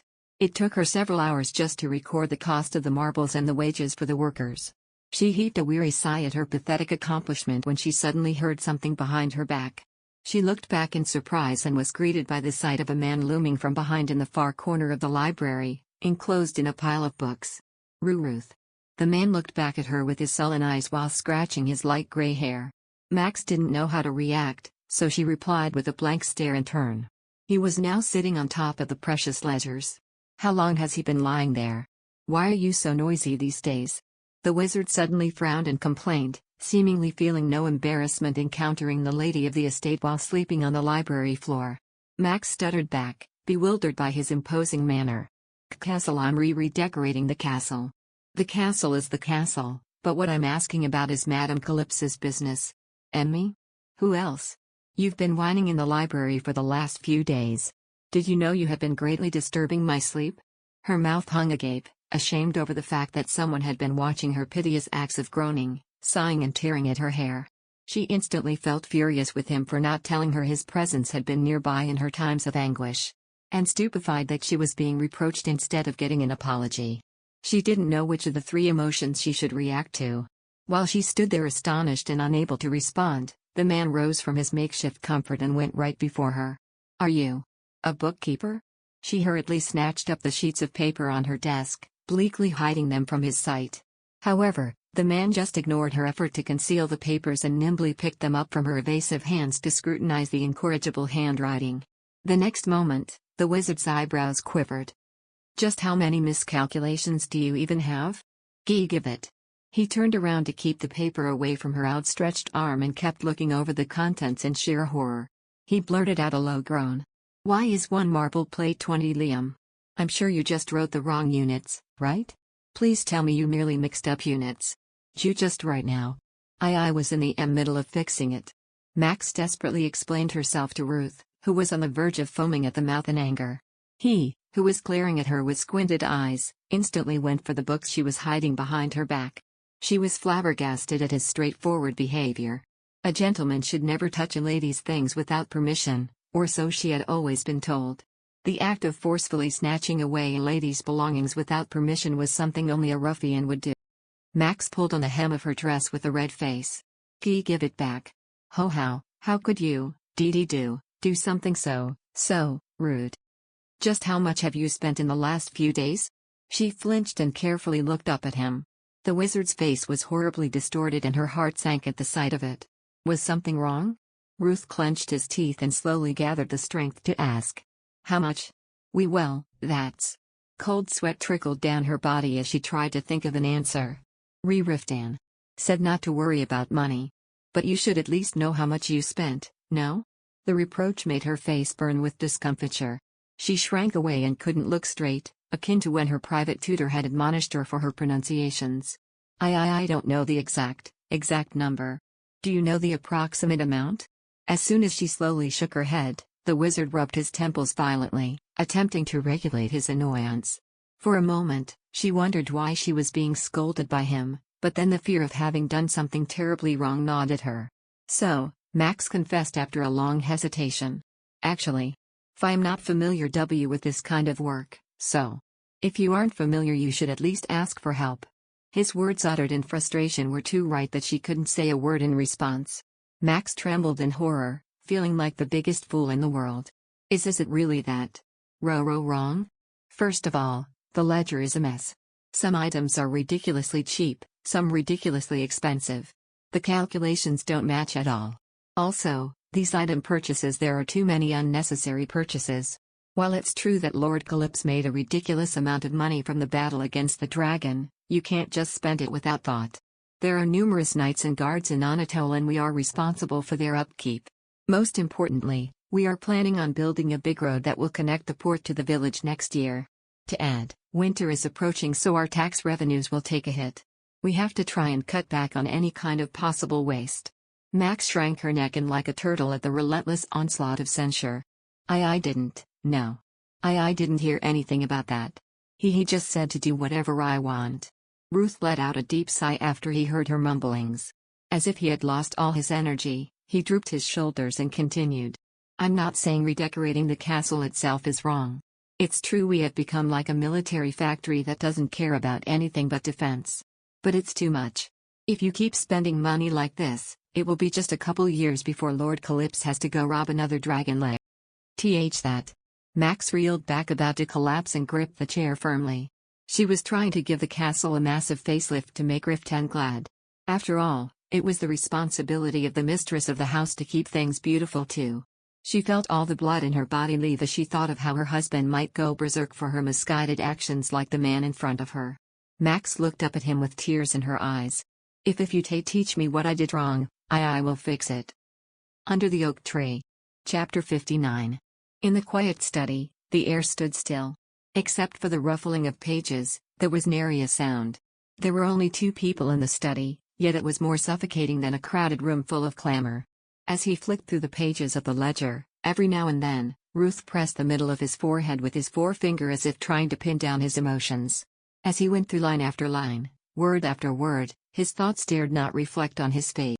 Nearby, a sullen Max stood still, like a child who had been reprimanded for wrongdoings. Her gaze was fixed on the ledger as well as if it held authoritarian power over her future. Every time a page turned, her heart paused. Every fleeting second, she'd steal a glimpse of the vacant visage before her, trying to gauge the other's mood. She could, however, glean nothing and could only go back to feeling more sullen. After what felt like forever, his wordless audit had finally drawn to a close. The party in charge of the rising tension in the room let out a deep sigh and roughly rubbed his face out of habit. Then, he turned to the only other person in the room, and without preamble, looked her straight in the eye. I don't know what to talk about first, he said impassively. Max, who was by now a bundle of nerves, felt like crawling into a hole. She had little courage to face what was to come. Are you sure you have all the purchase bills in here? His face did not betray his thoughts even now. Why, yes. The bundle of papers there. He narrowed his eyes at the pile of parchment paper she was referring to, then closed the ledger with a smack that reverberated in the silent room. Max quivered ever so slightly. We can start tomorrow as it's quite late already, he solemnly suggested. You can tell me no now. She had been on the edge for far too long. The sooner she was done with the better it would be. If she had to go through this for a minute longer, she was afraid of an imminent nervous breakdown. However, this ledger isn't something that we can fix in a couple of days. Max immediately pursed her lips, silenced by the sharp words. What did she have to say? Ultimately, all she could do was quietly nod, burning in silent shame. You're early. The next morning saw Max rushing to the library as soon as she woke up. She didn't want to delay even a moment more than necessary to set right the ledger. Her entire night had been spent in jitters, the bags under the eyes serving as proof. When he saw the dainty figure scurrying into the room, Ruth greeted her with a lazy, unimpressive yawn.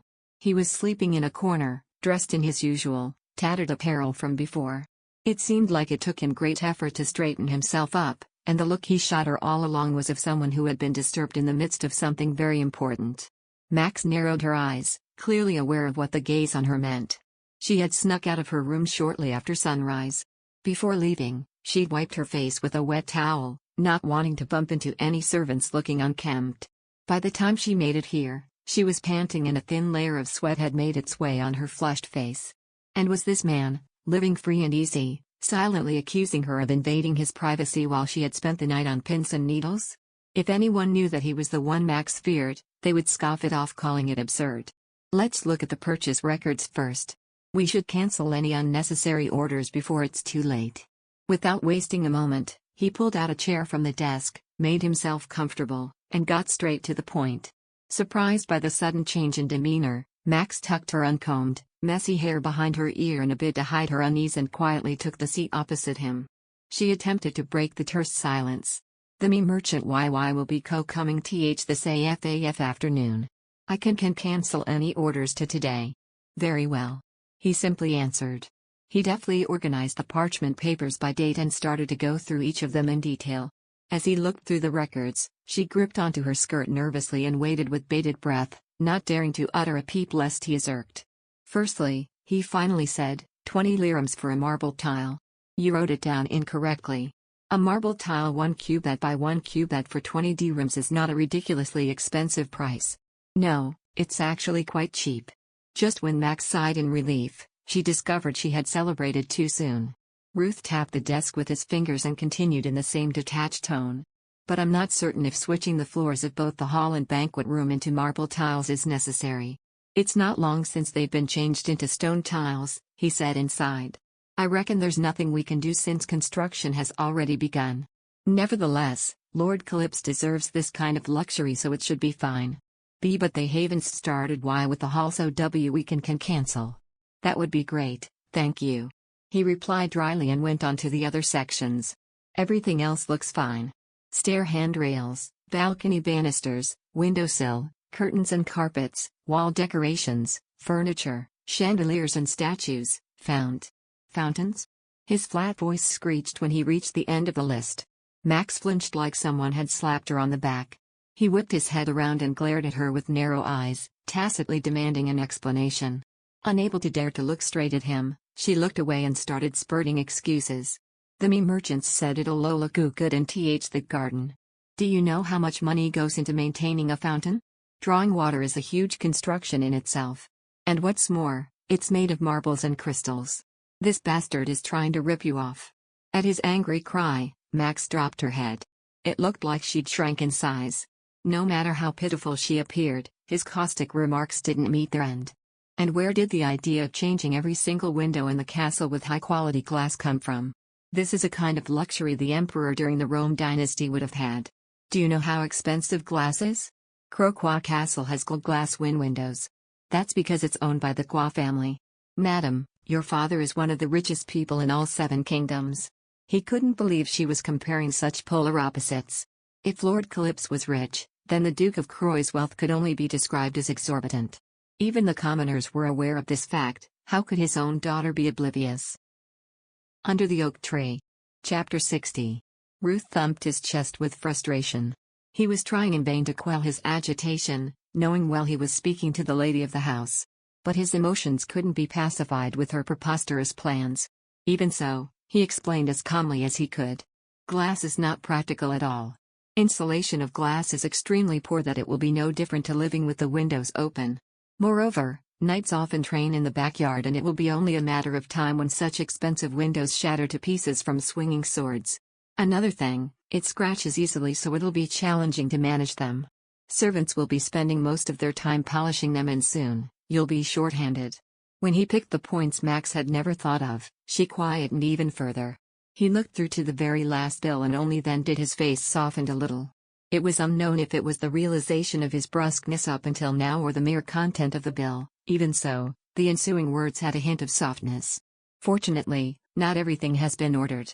Why don't we agree to change the windows of the main hall, banquet room, and some of the guest rooms into glass, and the remaining rooms can either be converted to bulk glass or have double covering for insulation. It'll be very useful in the winter if you add an outer door and have them partially ajar to let fresh air in. That will be enough to show off your wealth to the guests without burning a hole in your pocket. He pulled out a new piece of parchment paper and drew a blueprint of the castle as he explained. Max blankly looked at the drawing and nodded. All right. I'll tell him that. The crystal fountain is not worth anything. He tossed the parchment paper in his other hand over his shoulders and dipped the quill into the inkwell as he set a new piece of paper in front of her. Let's get rid of the garish ones and one by one note down those absolutely necessary, he said, seemingly taking the reins in his hand. A nonplussed Max simply stared at the quill in horror. She was expecting him to rewrite the ledger for her, but here he was just enlisting things and handing over the vital aspect to her. She certainly didn't want a rerun of the rebuking session. What if I make a mistake again? She tried to hint that he must draft it. You'll be taking care of this in the future. I'll guide you in the right direction, so don't worry. He had made his stand crystal clear. She looked down at the ledger, feeling lost. Her head was as blank as the paper in front of her. Panicking, Max sifted through the bills and searched for something to write. She tried to calm herself and looked for the oldest purchase record and wrote down the items purchased and the details with it. She followed it with the number of people hired, their wages and contract period, and then things began to get complicated with only her meager knowledge in work. Max scrunched numbers, scribbling down numbers as sweat laced her temples. How much was each currency worth? How should I calculate? She turned bemused by the second. Her fingers tightly clenched the quill as if to squeeze out the answers. Upon noticing how flustered a mere ledger had made her, Ruth furrowed his brows. He seemed to have an inclination as to what was going on in her mind, but he still opened his mouth in order not to assume. Just to be sure, you do know the currency units, right? I know them. She anxiously denied, horror creeping within at the possibility of her secret being discovered. However, the wizard looked at her narrowly with suspicion. Under the intense scrutiny she was being subjected to, Max held her breath and managed to add. I never you used more money before, Without another beat, Ruth launched a question. How much is 60 lirems in soldoms? For? She folded and straightened all of her 10 fingers and blurted out an answer she fervently hoped was right. But at his resulting glare, she quickly took her answer back. Thr3.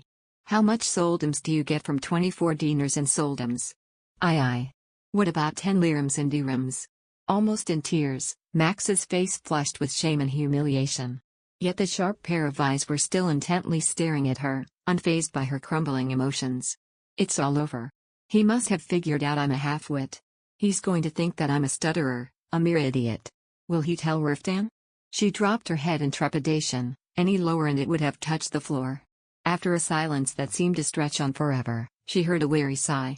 Even Princess Agnes wasn't this ignorant of the world. How sheltered did you grow up?